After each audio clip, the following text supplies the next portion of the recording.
Welcome to B book. TNPSC group 4 சிலபஸ்ல ஜியாகிரபில first topic பாத்தீங்கன்னா புவி அமைவிடம்னு கொடுத்திருப்பாங்க. இந்த புவி அமைவிடம் தலைப்பு வந்து நீங்க குரூப் 4க்கு ப்ரிப்பேர் பண்றதா இருந்தா மட்டும் படிச்சுக்கோங்க. குரூப் 2க்கு இது சிலபஸ்ல கிடையாது. ஓகேங்களா? சோ அதனால குரூப் 2க்கு இது தேவைப்படாது. அடுத்தது இந்த புவி அமைவிடம் தலைப்பு நம்மளோட ஸ்கூல் புக்ல எங்க கவர் ஆகுது அப்படின்னு பாத்தீங்கன்னா மெயினா நீங்க படிக்க வேண்டிய லெசன் அப்படிங்கிறது 6th டேர்ம் 1ல லெசன் 1 and 2 படிக்கணும். அண்ட் 11th ஸ்டாண்டர்ட் ஜியாகிரபில லெசன் 2 படிக்கணும். ஓகேங்களா? இது வந்து மெயினா நீங்க படிக்க வேண்டிய லெசன். இது இல்லாம நீங்க ஒரு 2-3 லெசன் வந்து ரீட் அவுட் பண்ற மாதிரி இருக்கும். ஜஸ்ட் படிச்சுட்டு பார்த்துட்டு ஒன்ஸ் ரீட் பண்ணா போதும் அப்படின்ற மாதிரி இருக்கும். அதுக்கான டீடைல்ஸ் எல்லாமே உங்களுக்கு நான் வேர் டு ஸ்டடியில கொடுத்துருக்கேன். அதை நீங்க செக் பண்ணிக்கோங்க. ஓகேவா? சோ இந்த வகுப்புல நம்ம பார்க்க போறது என்னன்னா 6th ஸ்டாண்டர்ட்ல டேர்ம் 1ல இருக்கக்கூடிய ஜியாகிரபில ஃபர்ஸ்ட் லெசனான பேரண்டம் மற்றும் சூரிய குடும்பம் அப்படிங்கிற தலைப்பு தான் வந்து பார்க்க போறோம். இதுல வந்து ஃபர்ஸ்ட் பேஜ்ல கொடுத்திருக்கிறது எல்லாமே ஒரு கான்வர்சேஷன் மாதிரி இருக்கும். ஒரு ஸ்டூடெண்ட்டுக்கும் ஒரு டீச்சருக்கும் நடுவுல இருக்கக்கூடிய ஒரு கான்வர்சேஷன் மாதிரி இருக்கும். இதெல்லாம் நீங்க ரீட் பண்ணுங்கிற அவசியம் இல்ல. லெசன் எங்க இருந்து ஸ்டார்ட் ஆகுது அப்படின்னா இந்த செகண்ட் பேஜ்ல இங்க இருந்தா ஸ்டார்ட் ஆகுது. ஓகேங்களா? சோ இதுல என்ன கொடுத்திருக்காங்க அப்படிங்கறத பார்த்தலாமா? ஃபர்ஸ்ட் என்ன கொடுத்திருக்காங்கன்னா பெருவெடிப்பு பிக் பேங் என்ற ஒரு நிகழ்வு ஏற்பட்டதின் காரணமாய் எண்ணிலடங்கா விண்மீன்களும் வான்பொருட்களும் தோன்றின. இப்ப பெருவெடிப்பு நடந்ததுனாலதான் நிறைய வந்து விண்மீன்களும் ஸ்டார்ஸும் அண்ட் வான்பொருட்கள் மத்த கோள்கள் அந்த மாதிரி விஷயங்கள்லாம் வந்து தோன்றுனுச்சு. இவை அனைத்தும் பொதுவாக பேரண்டம் யூனிவர்ஸ் என்று அழைத்தனர். இதை பிரபஞ்சம் என்றும் குறிப்பிடுகின்றனர். அப்ப இதுதான் நம்ம என்னன்னு சொல்லிக்கிட்டு இருக்கோம்னா இந்த மாதிரி பெருவெடிப்பு கொள்கையின் மூலமா உருவான நட்சத்திர கூட்டங்கள், நட்சத்திரங்கள், வான்பொருட்கள் இதெல்லாத்தையும் சேர்த்துதான் நம்ம யூனிவர்ஸ் அப்படின்னு சொல்றோம். இத பிரபஞ்சம் அதாவது காஸ்மோஸ் அப்படின்னு சொல்லலாம். ஓகேங்களா? நீங்கள் காண்கின்ற விண்மீன்கள் மிகவும் தொலைவில் உள்ளதால் அவை அளவில் மிக பெரியதாக இருப்பினும் சிறியதாக தோன்றுகின்றது. இப்ப நம்ம இங்க இருந்து நைட் டைம்ல ஸ்டார்ஸ் பார்த்தோம் அப்படின்னா ஏதோ குட்டியா இருக்க மாதிரி இருக்கும். ஒரு சாக்லேட் சைஸ் இருக்க மாதிரி இருக்கும். ஒரு சின்ன கல்லு சைஸ் இருக்க மாதிரி இருக்கும். பட் ஆனா அது உண்மையா போய் உண்மையா அதோட சைஸ் பாத்தீங்க அப்படின்னா ஒரு சில நட்சத்திரங்கள்லாம் பூமியோட பெருசா இருக்கும். ஆனா அதை நம்ம இங்க இருந்து பாக்குறதுனால குட்டியா தெரியும். அதுக்கான ரீசன் என்னன்னா நம்மளுக்கும் அந்த நட்சத்திரத்துக்கும் இருக்கக்கூடிய அந்த தொலைவு தான் காரணம். ஓகேங்களா? ஒரு பொருள் தொலைவுல போகும்போது பெருசா இருக்கிறது குட்டியா தெரியும். இதுக்கு இன்னொரு எக்ஸாம்பிளுமே இருக்கு. நீங்க பிளைட் எடுத்துக்கிட்டீங்க அப்படின்னா நம்ம நேர்ல போய் பிளைட்ட பார்க்கும்போது எவ்வளவு பெருசு இருக்கும். ஒரு 2-3 பஸ் சைஸ்ல இருக்கும். ஆனா அதுவே மேல பிளைட் பறக்கும் போது நம்மளுக்கு ஜஸ்ட் ஒரு ஃபிங்கர் சைஸ்ல தெரியும். சோ அந்த ரீசன் தான். தூரம் அதிகரிக்கும் பொழுது அதோட அளவு வந்து குட்டியா இருக்க மாதிரி தெரியும். ஓகே, அடுத்து உங்களுக்கு தெரியுமா பகுதி கொடுத்திருக்காங்க. ஆஸ் யூசுவல் நம்ம சொல்லிக்கிட்டே இருக்கிறது தான் என்ன அப்படின்னு பாத்தீங்கன்னா எப்பவுமே நீங்க ஒரு விஷயம் படிக்கிறீங்க அப்படின்னா அதுல ஹைலைட்டட் பாயிண்ட்ஸ் இருந்துச்சுன்னா அதுக்கு கொஞ்சம் ஃபோக்கஸ் கொடுக்கணும். அதே மாதிரி உங்களுக்கு தெரியுமா பாக்ஸ் இந்த மாதிரி போட்டு கொடுத்தாலும் சரி, அல்லது உங்களுக்கு தெரியுமான்னு போடாம ஜஸ்ட் ஒரு பாக்ஸ்ல ஏதாவது ஒரு கண்டென்ட் கொடுத்திருந்தாலும் நீங்க அதுக்கு இம்பார்ட்டன்ஸ் நிறையவே கொடுக்கணும். ஏன்னா டிஎன்பிஎஸ்சி பொறுத்த வரைக்கும் மோஸ்ட் ஆஃப் த கொஸ்டின்ஸ் வந்து இந்த ஹைலைட்டட் பாயிண்ட்ஸ் அண்ட் உங்களுக்கு தெரியுமா பகுதியில இருந்து தான் கேட்டுட்டு இருக்காங்க. அதுவும் லாஸ்டா நடந்த குரூப் 2 எக்ஸாம்லாம் தமிழே அப்படிதான் இருந்துச்சு. தமிழ் வந்துட்டு உள்ள இருந்தெல்லாம் டெப்தா கேட்டதே இல்லை. எல்லாமே highlighted points. Most of the questions are highlighted points தான். சோ அதுக்கான ப்ரூஃப்மே வந்து நம்மளோட சேனல்ல கொடுத்துருக்கோம். சோ செக் பண்ணிக்கோங்க. சோ அதனால அதுக்கு இம்பார்ட்டன்ஸ் கொடுங்க அப்படிங்கறதா என்னோட பாயிண்ட். ஓகேங்களா? சோ இதுல என்ன கொடுத்திருக்காங்கன்னா பேரண்டத்தை பற்றிய படிப்பிற்கு பிரபஞ்சவியல் காஸ்மாலஜி என்று பெயர். காஸ்மாஸ் என்பது ஒரு கிரேக்க சொல்லாகும். இது கூட கேட்கலாம். காஸ்மாஸ் அப்படிங்கிறது எந்த மொழி அப்படின்னு கேட்கலாம். சோ இது வந்து கிரேக்க சொல். ஓகேங்களா? சோ இதுல ஃபர்ஸ்ட் கொடுத்திருக்கிறது என்னன்னா பேரண்டம். ஏன்னா பேரண்டம் சூரிய குடும்பம். அப்ப பேரண்டம்னா நம்மளுக்கு என்னன்னு தெரியணும். அதுக்கடுத்து சூரிய குடும்பம்னா என்ன, அதுல என்னென்ன இருக்கும் அதை பத்தி டீட்டெயிலா இந்த லெசன்ல பார்ப்போம். ஃபர்ஸ்ட் இந்த லெசனும் சரி 11th ஸ்டாண்டர்ட்ல கொடுத்திருக்க லெசனும் உங்களுக்கு கொஸ்டின் பார்ட் நீங்க வந்து இம்பார்ட்டன்ஸ் நீங்க கொடுத்தே ஆகும். ஓகேங்களா? பேரண்டம் என்பது மிக பரந்த விண்வெளி ஆகும். சுமார் 15 பில்லியன் ஆண்டுகளுக்கு முன்பு ஏற்பட்ட பெருவெடிப்பின் போது பேரண்டம் உருவானதாக பல வானியல் அறிஞர்கள் நம்புகின்றனர். சோ இப்போ 15 பில்லியன் இயர்ஸ்க்கு முன்னாடி நடந்த ஒரு பெரிய வெடிப்பின் மூலம்தான் வந்துட்டு இந்த பேரண்டமே உருவாயிருக்கு அப்படின்னு சொல்றாங்க. ஆனா நம்மளுக்கு தியரிஸ் தான் இருக்கே தவிர எக்ஸாக்டா இப்படிதான் ஆச்சு அப்படின்னு எந்த ஒரு ப்ரூஃபுமே கிடையாது. ஓகேங்களா? சோ இப்பேரண்டமானது பில்லியன் கணக்கான விண்மீன் திரள் மண்டலங்கள், விண்மீன்கள், கோள்கள், வால் நட்சத்திரங்கள், சிறுகோள்கள், விண்கற்கள், துணைக்கோள்கள் ஆகியவற்றை உள்ளடக்கியது. இவை பல குழுக்களாக ஒன்றிணைந்து தொலைவில் காணப்படும். அப்போ என்னென்னலாம் ஒரு பேரண்டம் அப்படின்னா அதுக்குள்ள என்னென்னலாம் இருக்கும் அப்படின்னு பாத்தீங்கன்னா, விண்மீன் திரள் மண்டலங்கள் இருக்கும். அதுக்குள்ள விண்மீன்கள் இருக்கும், கோள்கள் இருக்கும், வால் நட்சத்திரங்கள் இருக்கும், சின்ன பிளானட்ஸ்க்கு வார்ப் பிளானட்ஸ்ன்னு சொல்லுவாங்க, ஆஸ்ட்ராய்ட்ஸ்ன்னு சொல்லுவாங்க. அது எல்லாமே இருக்கும். அண்ட் சேட்டலைட்ஸ் இருக்கும், துணைக்கோள்கள் இருக்கும், விண்கற்கள் இருக்கும். இந்த மாதிரி பல விஷயங்கள் எல்லாமே சேர்ந்ததுதான் பேரண்டம் அப்படிங்கிறது. ஓகேங்களா? இவை வான்பொருட்கள் என்றும் அழைக்கப்படுகின்றன. அப்ப அந்த விண்மீன்கள், கோள்கள், சிறு கோள்கள், குறுக்கோள்கள், குள்ளக்கோள்கள், ஆஹ் எரிக்கற்கள் இது எல்லாத்தையுமே வந்து என்னன்னு சொல்லுவாங்கன்னா வான் பொருட்கள். ஏன்னா வானத்துல இருக்குல்ல, அதனால அது வான் பொருட்கள். இவை இந்த வான் பொருட்களின் இடையே ஆன தூரத்தை அளவிடும் அலகிற்கு ஒரு ஒளியாண்டு என்று பெயராகும். இது ரொம்ப இம்பார்ட்டன்ட் ஆனது. ஓகேங்களா? இது கொஸ்டின் பார்ட். சோ வந்து என்ன பண்ணுவாங்கன்னா, வான் பொருட்களுக்கு இடையான தூரத்தை அளவிடும் அலகிற்கு டேஸ் என்று பெயர் ஆகும் அப்படிம்பாங்க. ஒரு ஒளியாண்டு என்று பெயர். ஓகேங்களா? சோ இப்ப பேரண்டம் பார்த்தாச்சா? பேரண்டத்துக்கு அடுத்து என்னன்னா, இதுக்குள்ள இருக்கிறது தான் வந்து ஒரு பாட்டு தான் வந்து விண்மீன் திரள்கள். ஒரு பேரண்டம் அப்படிங்கிறது பல விண்மீன் திரள் மண்டலங்கள் இருக்கும். அதுல இப்ப ஒரு விண்மீன் திரள் மண்டலம் அப்படின்னா என்ன? கேலக்சினா என்ன அப்படின்னு பார்க்கலாம். விண்மீன் திரள் மண்டலம் என்பது ஈர்ப்பு விசையால் ஒன்றாக பிணைக்கப்பட்டு இருக்கும் நட்சத்திரங்களின் தொகுப்பாகும். சோ இங்க காட்டியிருக்காங்க பாருங்க. சோ இந்த மாதிரி இங்க இருக்க இந்த லைட்ஸ் தெரியறது எல்லாமே நிறைய ஸ்டார்ஸ் எல்லாம் சேர்ந்து இந்த மாதிரி ஒரு அப்பியரன்ஸ்ல இருக்கும். ஓகேங்களா?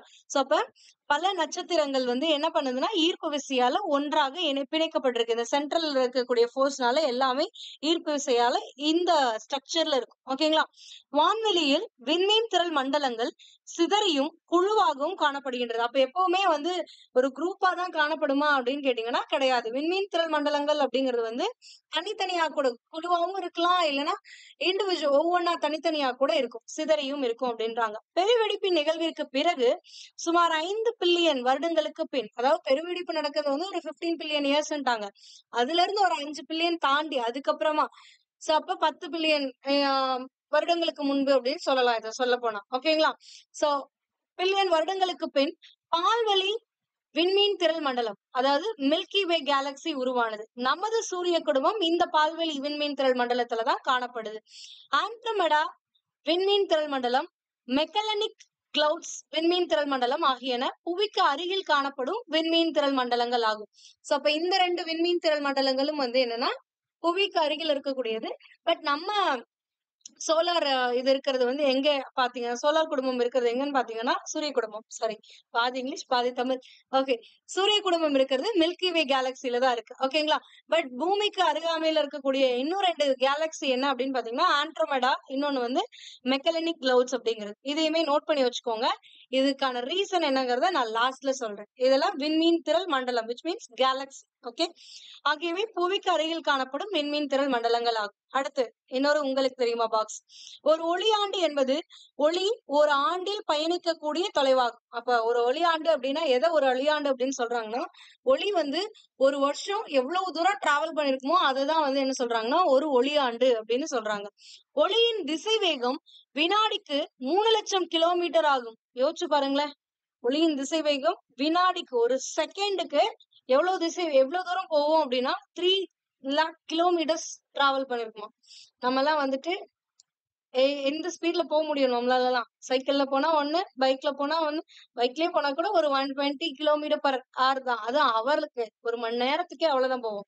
ஆனா இது ஒரு செகண்ட்க்கு 3 lakh கிலோமீட்டர்ஸ் போகுது அப்படின்றாங்க. ஓகேங்களா?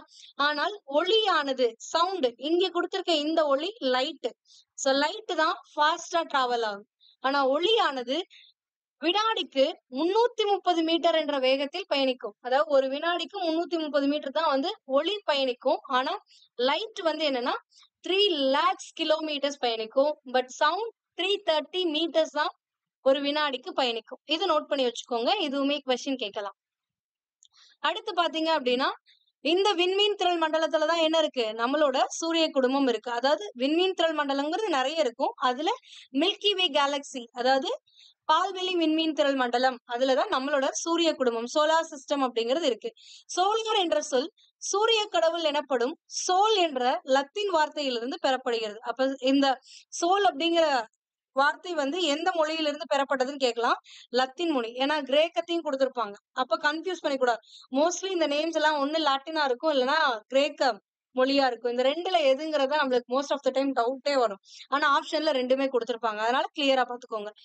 சூரிய குடும்பம் சுமார் 4.5 பில்லியன் வருடங்களுக்கு முன்பு உருவானதாக நம்பப்படுகிறது. சூரியன் 8 கோள்கள், குறுங்கோள்கள், துணைக்கோள்கள், வால் நட்சத்திரங்கள், சிறுகோள்கள் மற்றும் விண்கற்கள் ஆகியவற்றை உள்ளடக்கியது. அப்ப சூரிய குடும்பம்ல என்னென்ன இருக்கும் அப்படின்னா, ஒரு சூரியன் இருக்கும், 8 கோள்கள் இருக்கு, குறுங்கோள்கள் இருக்கு, வாட் பிளானட்ஸ்னு சொல்லக்கூடிய குறுங்கோள்கள் இருக்கு, துணைக்கோள்கள் சேட்டலைட்ஸ் இருக்கு, அண்ட் வால் நட்சத்திரங்கள், சிறுகோள்கள் ஆஸ்ட்ராய்ட்ஸ் அண்ட் விண்கற்கள் ஆகியவை உள்ளடக்கியது. ஓகேங்களா? இது ஈர்ப்பு விசையால் பிணைக்கப்பட்ட ஒரு அமைப்பாகும். இது என்ன ஆகுதுன்னா, ஈர்ப்பு விசையால தான் ஒரு சிஸ்டமா வந்து ரன் ஆயிட்டு இருக்கு. இல்லைன்னா அது எங்கெங்கயோ போயிருந்திருக்கும். ஓகேங்களா? சூரியனோட ஈர்ப்பு விசையினாலதான் மத்த கோள்கள் எல்லாம் சூரியனா வட்டப்பாதையில சுற்றி வரும் அப்படின்றாங்க. சோ அப்ப சூரியனோட அந்த ஈர்ப்பு விசையின் காரணமா தான் அது எல்லாமே ஒருங்கிணைஞ்சிருக்கு. ஓகேங்களா? அடுத்து பாத்தீங்க அப்படின்னா, சூரியன் மைய பகுதியில் இருக்கும். சூரிய குடும்பத்தின் மையத்தில் சூரியன் அமைந்துள்ளது. இது கேட்கலாம். சூரிய குடும்பத்தின் எங்க வந்து சூரியன் அமைஞ்சிருக்கு அப்படின்னு, மையத்துல அமைஞ்சிருக்கும். ஓகேங்களா? சூரிய குடும்பத்தில் உள்ள அனைத்து வான்பொருட்களும் சூரியனை சுற்றி வருகின்றன. அப்ப சூரிய குடும்பத்துல இருக்கக்கூடிய எல்லா வான்பொருட்கள்னாவே சிறுகோள், குறுக்கோள், குள்ளக்கோள், விண்மீன்கள், இது வால் நட்சத்திரங்கள் எல்லாமே இன்க்ளூடட். ஓகேங்களா? சூரிய குடும்பத்தின் மொத்த நிறையில் 99.8%, 99.8%. சோலார் சிஸ்டம்ல 99.8% மாஸ் எதோடதான் இருக்கும் அப்படின்னு பாத்தீங்கன்னா, சூரியனோட மாசாவே இருக்குமா. அப்ப 100%ல 99.8% போச்சுன்னா மீதி எவ்வளவு இருக்கு? 0.2%. இதுலதான் பூமி, மத்த கோள்கள், அந்த 8 கோள்கள், விண்மீன் கூட்டங்கள், வால் நட்சத்திரங்கள், குறுக்கோள்கள், சிறுகோள்கள் எல்லாமே இருக்கிறது ஜஸ்ட் 0.2% தானா. அப்ப எவ்வளவு பெரிய சூரியன்கிறத இமேஜின் பண்ணி பாருங்க. ஓகேவா? சூரியன் ஹைட்ரஜன் மற்றும் ஹீலியம் போன்ற வெப்பமான வாயுக்களால் ஆனது. அப்போ சூரியன் எந்த வாயுக்களால் ஆனதுன்னு கேட்பாங்க. ஹைட்ரஜன், ஹீலியம் போன்ற வெப்பமான வாயுக்களால் ஆனது. அதனாலதான் சூரியன் வெப்பமான ஒரு இதா இருக்கு. ஓகேங்களா? சூரியன் தானே ஒளி உமிழக்கூடிய தன்மையை பெற்றுள்ளது. இதுவும் கேட்கலாம். சூரியனை தான் ஒளி கூற்று காரணம் கொஸ்டின்ல கேட்பாங்க. சோ அதனால கிளியரா நோட் பண்ணி வச்சுக்கோங்க. சூரியன் வந்து தானா ஒளியை உமிழக்கூடியது. ஏன் அப்படின்னா அதுல ஹைட்ரஜன், ஹீலியம் இருக்கும். ஹைட்ரஜன் இணைப்பு நடக்கும். நம்ம லாஸ்ட் கிளாஸஸ், சயின்ஸ் கிளாஸ்லாம் அணுக்கரு பிணைப்பு, அணுக்கரு பிளவு இதெல்லாம் பார்த்திருந்தீங்கன்னா, அணுக்கரு இணைவு அப்படிங்கிறது சூரியன்ல நடக்கும்னு பார்த்திருக்கோம். ஏன்னா அணுக்கரு பிளவை விட ரொம்ப அபாயகரமானது எதுனா அணுக்கரு இணைவு. ஏன்னா அணுக்கரு இணைவு அப்ப ஆற்றல் அதிக அளவு வெளியிடப்படும்.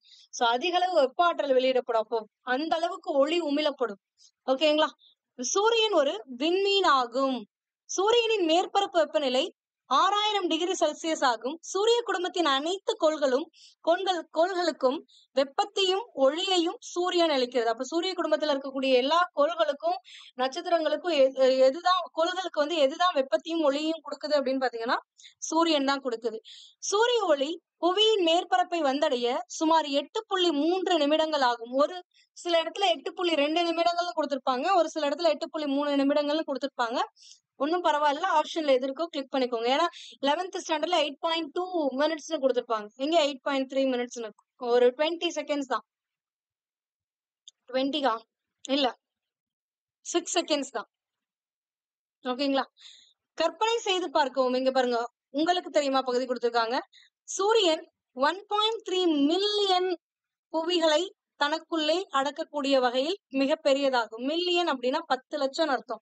அப்ப 1.3 மில்லியன் அப்படின்னா இதுதான் 1.3 மில்லியன். அப்ப இது பண்ண என்ன ஆகும்? 5 zeros போடணும். அப்போ 13 lakhs, 1 மில்லியன் அப்படின்னா 10. அப்போ 1.3னா 13 lakh பூமியை வந்து சூரியனுக்குள்ள வச்சிடலாமா. அப்ப எவ்வளவு பெருசா இருக்கும். ஏன்னா நம்ம ஆல்ரெடி பார்த்தோம் 99.8%னா அது எங்க இருக்கும். சோ அதுதான். அடுத்து கோள்கள், பிளானட்ஸ் அப்படின்னா என்ன? கோள் என்றால் சுற்றி வருபவர் என்று பொருள். இது முக்கியமான ஒரு கொஸ்டின், நோட் பண்ணிக்கோங்க.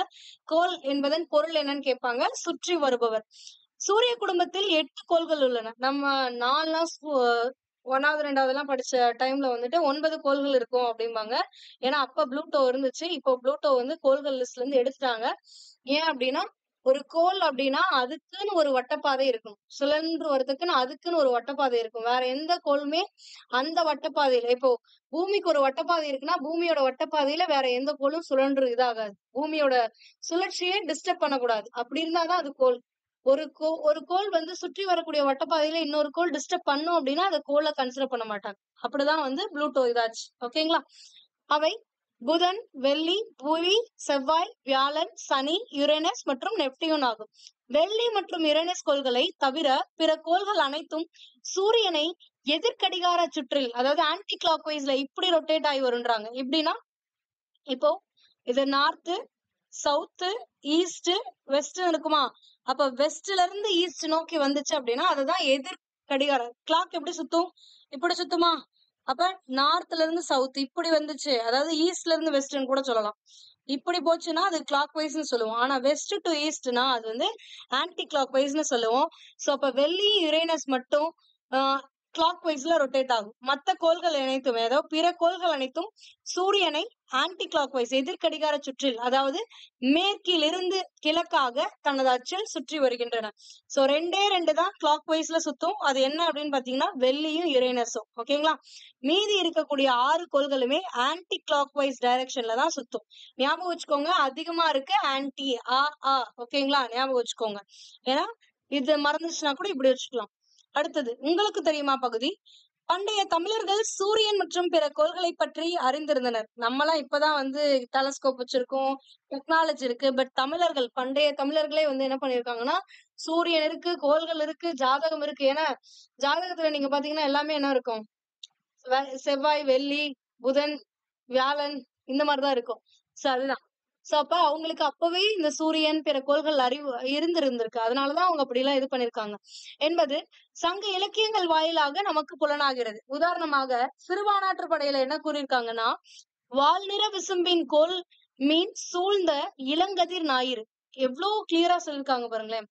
வால்நிற விசும்பின் கோல் மீன் சூழ்ந்த இளங்கதிர் ஞாயிறு. ஞாயிறுனா சூரியன் அர்த்தம். அப்ப சூரியனை எது சூழ்ந்திருக்கு அப்படின்னா கோள்கள் சூழ்ந்திருக்கான் என்றும் பாடல் வரிகள் நாம் தெரிந்து கொள்வோம். சோ அப்பவே வந்து சூரியனை வந்து கோள்கள் சுத்தி வருது அப்படிங்கறத எந்த அறிவின் மூலமா அவங்க கண்டுபிடிச்சிருப்பாங்க. பட் அது சிறுபானாற்று படையிலேயே சொல்லியிருக்காங்க. அப்ப பாருங்க எவ்வளவு இதா இருந்திருக்காங்க. அதாவது சங்க காலத்திலேயே இது பண்ணிருக்காங்க. சங்க இலக்கியம் 8 தொகை 10 பாட்டு அதுலதான் வரக்கூடியது. ஓகேங்களா? சோ நெக்ஸ்ட் இதுல வந்து இப்படி கூட கொஸ்டின் கேட்கலாம். இந்த லைன்ஸை கொடுத்துட்டு எந்த பாடல் வரின்னு கேட்கலாம். சிறுபானாற்று படை, அதையும் ஞாபகம் வச்சுக்கோங்க. அடுத்து இவ்வாறு கோள்கள் சூரியனை நீள்வட்ட பாதையில் சுற்றி வருகின்றன. கோள்கள் அனைத்தும் அவைகளின் பாதையை விட்டு விலகாமல் சூரியனை சுற்றி வருவதற்கு சூரியனின் புவியீர்ப்பு விசையே காரணமாகும். சோ இதோட வட்டப்பாதையிலேயே சுத்தி வர்றதுக்கு காரணம் என்ன அப்படின்னா சூரியனோட ஈர்ப்பு விசைதான். புவியீர்ப்பு விசைன்னு சொல்லிட்டேன், தப்பு. சூரியனின் ஈர்ப்பு விசை. அடுத்தது சூரியனின் அருகில் உள்ள 4 கோள்கள், சூரியனுக்கு நியரஸ்டா இருக்கக்கூடிய கோள்கள் அப்படின்னு பாத்தீங்கன்னா அந்த ஆர்டர்ல அப்படியே ஃபர்ஸ்ட் 4, வேற ஒண்ணும் கிடையாது. புதன், வெள்ளி, புவி மற்றும் செவ்வாய் உட்புற கோள்கள் அல்லது புவிநிகர் கோள்கள் என்று அழைக்கப்படுகின்றன. சோ இதுவும் கொடுக்கலாம், மேட்ச் த ஃபாலோயிங்ல கொடுக்கலாம். இல்லைன்னா வந்துட்டு உங்களுக்கு உட்புற கோள்கள் பின்வருவனவற்றில் எது உட்புற கோள் அப்படின்னு கேட்கலாம். சோ அதனால கிளியரா பாத்துக்கோங்க. புதன், வெள்ளி, புவி, செவ்வாய் 8 4 நாளா பிரிங்க. ஃபர்ஸ்ட் 4 இருக்குல்ல அது வந்து உட்புற கோள், ஏன்னா சூரியனுக்கு பக்கத்துல இருக்கும். அது இப்படியே சொல்லலாம், புவி நிகர் கோள் அப்படின்னு சொல்லலாம். ஓகேங்களா? அண்ட் இத பாறை கோள்கள்னு சொல்லுவாங்க. பாறைகளால் ஆன இக்கோள்கள் அளவில் சிறியன. இக்கோள்களின் மேற்பரப்பில் மலைகள், எரிமலைகள், தரைக்குழி பள்ளங்கள் காணப்படுகின்றன.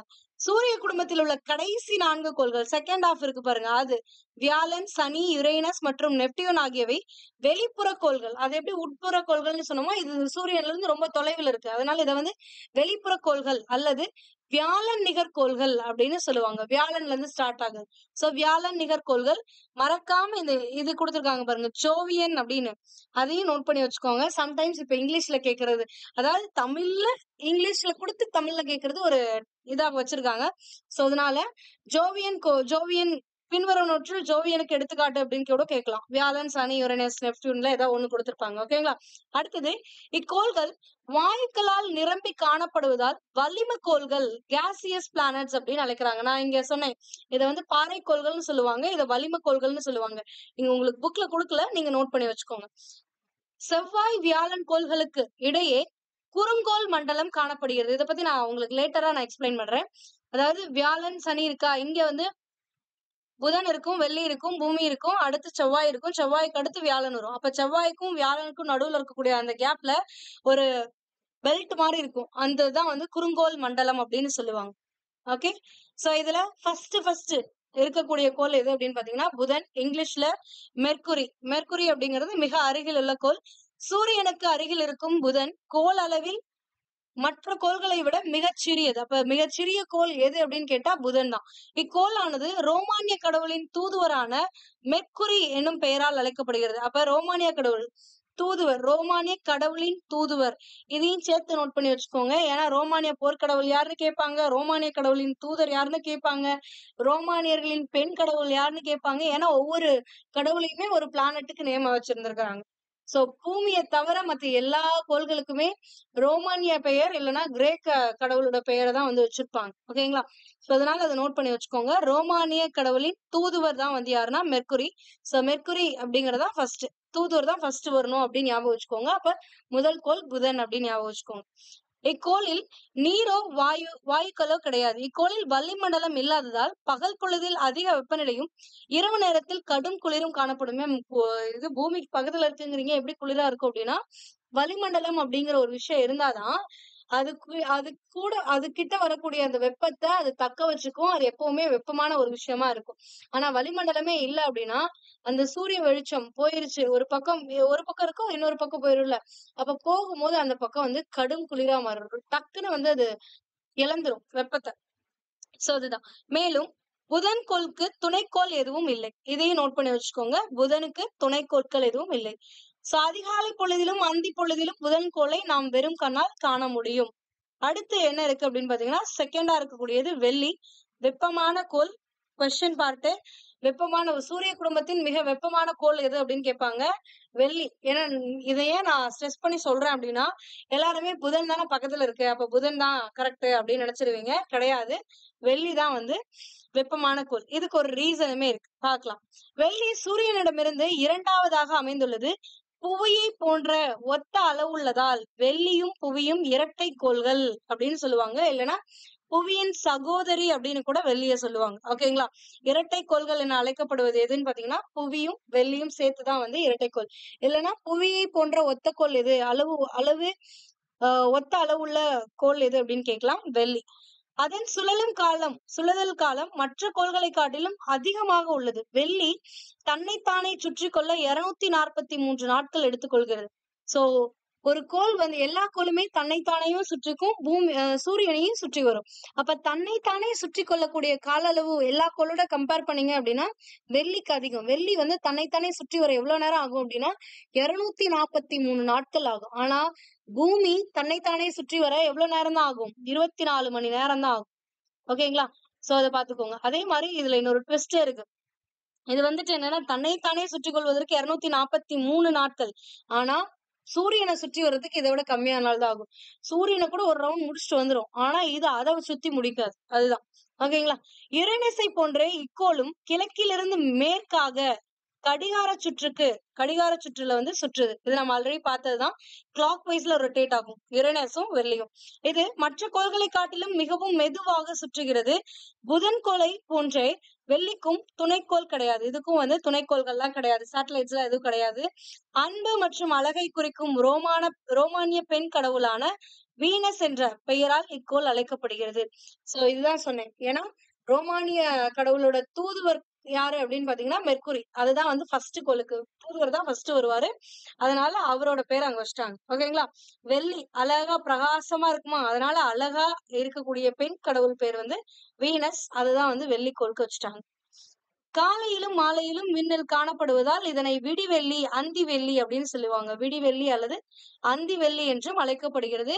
நிலவிற்கு அடுத்தபடியாக இரவில் பிரகாசமாக தெரியும் மின்பொருள் எது அப்படின்னா வெள்ளி ஆகும். அடுத்து மூன்றாவதா இருக்கக்கூடியது புவி. உயிர்கோளம் எது, சூரிய குடும்பத்துல உயிர்கோளம் எதுன்னு கேட்பாங்க. உயிர்கள் வாழக்கூடிய ஒரே கோளம் சூரிய குடும்பத்துல எது அப்படின்னு பாத்தீங்கன்னா நம்ம புவிதான், எர்த். சூரியனிடமிருந்து இது எத்தனாவது கோளா இருக்குன்னா 3வது கோளா இருக்கு. ஆனா அளவுல பாத்தீங்க அப்படின்னா புவி 5வது பெரிய கோளாகும். ஓகேங்களா? புவியின் மேற்பரப்பானது 3 பகுதி நீரால் சூழப்பட்டிருக்கிறது. 1/3 தான் சாரி 1/4 தான் வந்து லேண்ட், 3/4 வந்து வாட்டரால இதாயிருக்கும். அப்ப இதுல நிறைய வாட்டர் தான். 3/4 ஆஃப் த 75% வந்து வாட்டர். அதனால இது வந்து நீலக்கோள்.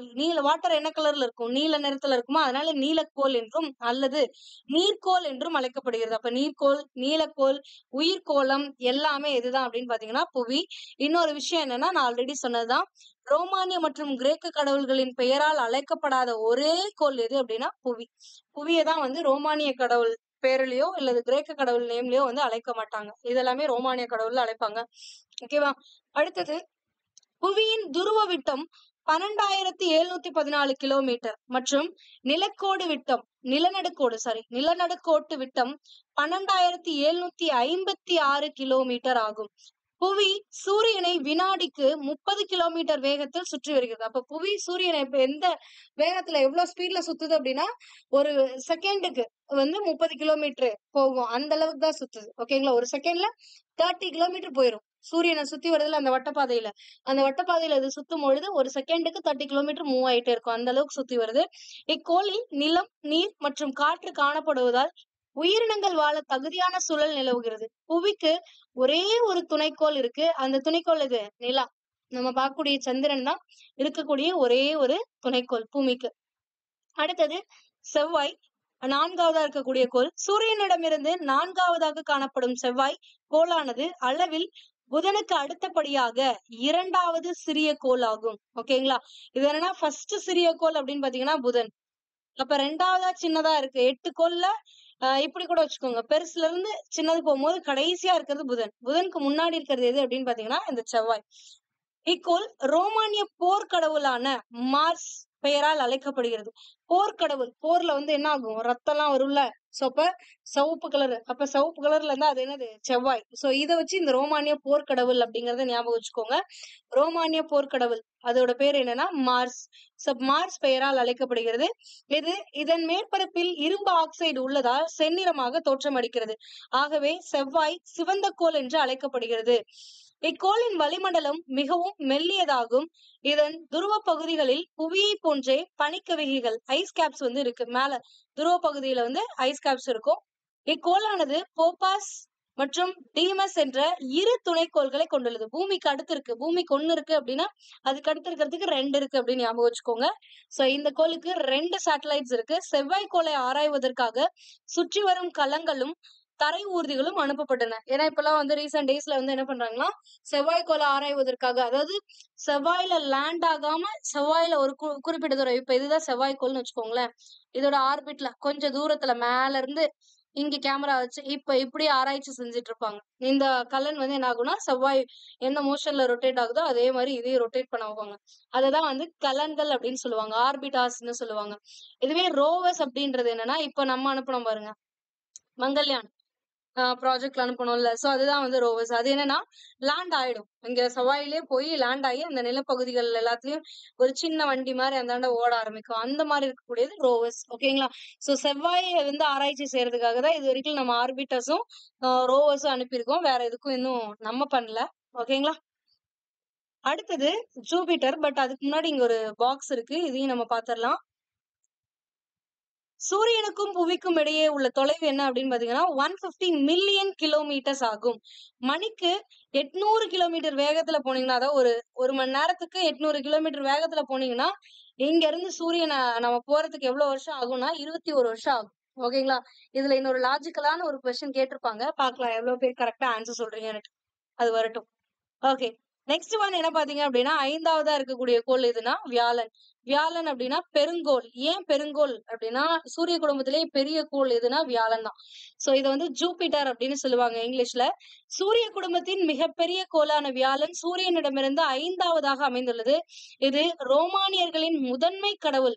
முதன்மையானவர்கள் யாரு? பல்கா பெருசா இருக்கவங்க தான் முதன்மையானவர்கள். அப்ப ரோமானியர்களின் முதன்மை கடவுள் தான் வந்து ஜூபிட்டர் அப்படிங்கறத ஞாபகம் வச்சுக்கோங்க. ஓகேவா? நிலா மற்றும் வெள்ளிக்கோள்களுக்கு அடுத்தாக பிரகாசமாக விண்ணில் தெரிவது வியாழன். அதாவது நிலா வந்து நிலாங்கிறது ஒரு துணைக்கோள். ஓகேங்களா? அது வந்து பிரகாசமா நம்மளுக்கு தெரியுதா? அதே மாரி அதுக்கு அடுத்து பிரகாசமா தெரியக்கூடியது அப்படிங்கிறது வெள்ளிக்கோள் தான் வந்து நம்மளுக்கு பிரகாசமா தெரியும் பூமியில இருந்து பார்க்கும்போது. அதுக்கடுத்து 3வதா நம்மளுக்கு பிரகாசமா தெரியக்கூடியது எது அப்படின்னு பார்த்தீங்கன்னா, இந்த வியாழன் கோள் தான் வந்து பிரகாசமா விண்ணில் தெரியும் அப்படின்றாங்க. சூரிய குடும்பத்திலேயே மிகவும் வேகமாக சுழலக்கூடிய கோள் எது அப்படின்னு பார்த்தீங்கன்னா, இந்த வியாழன் தான். இதுவும் ரொம்ப முக்கியம். சூரியன் குடும்பத்திலேயே மிக வேகமாக ஏன்னா பெருசா இருக்கு.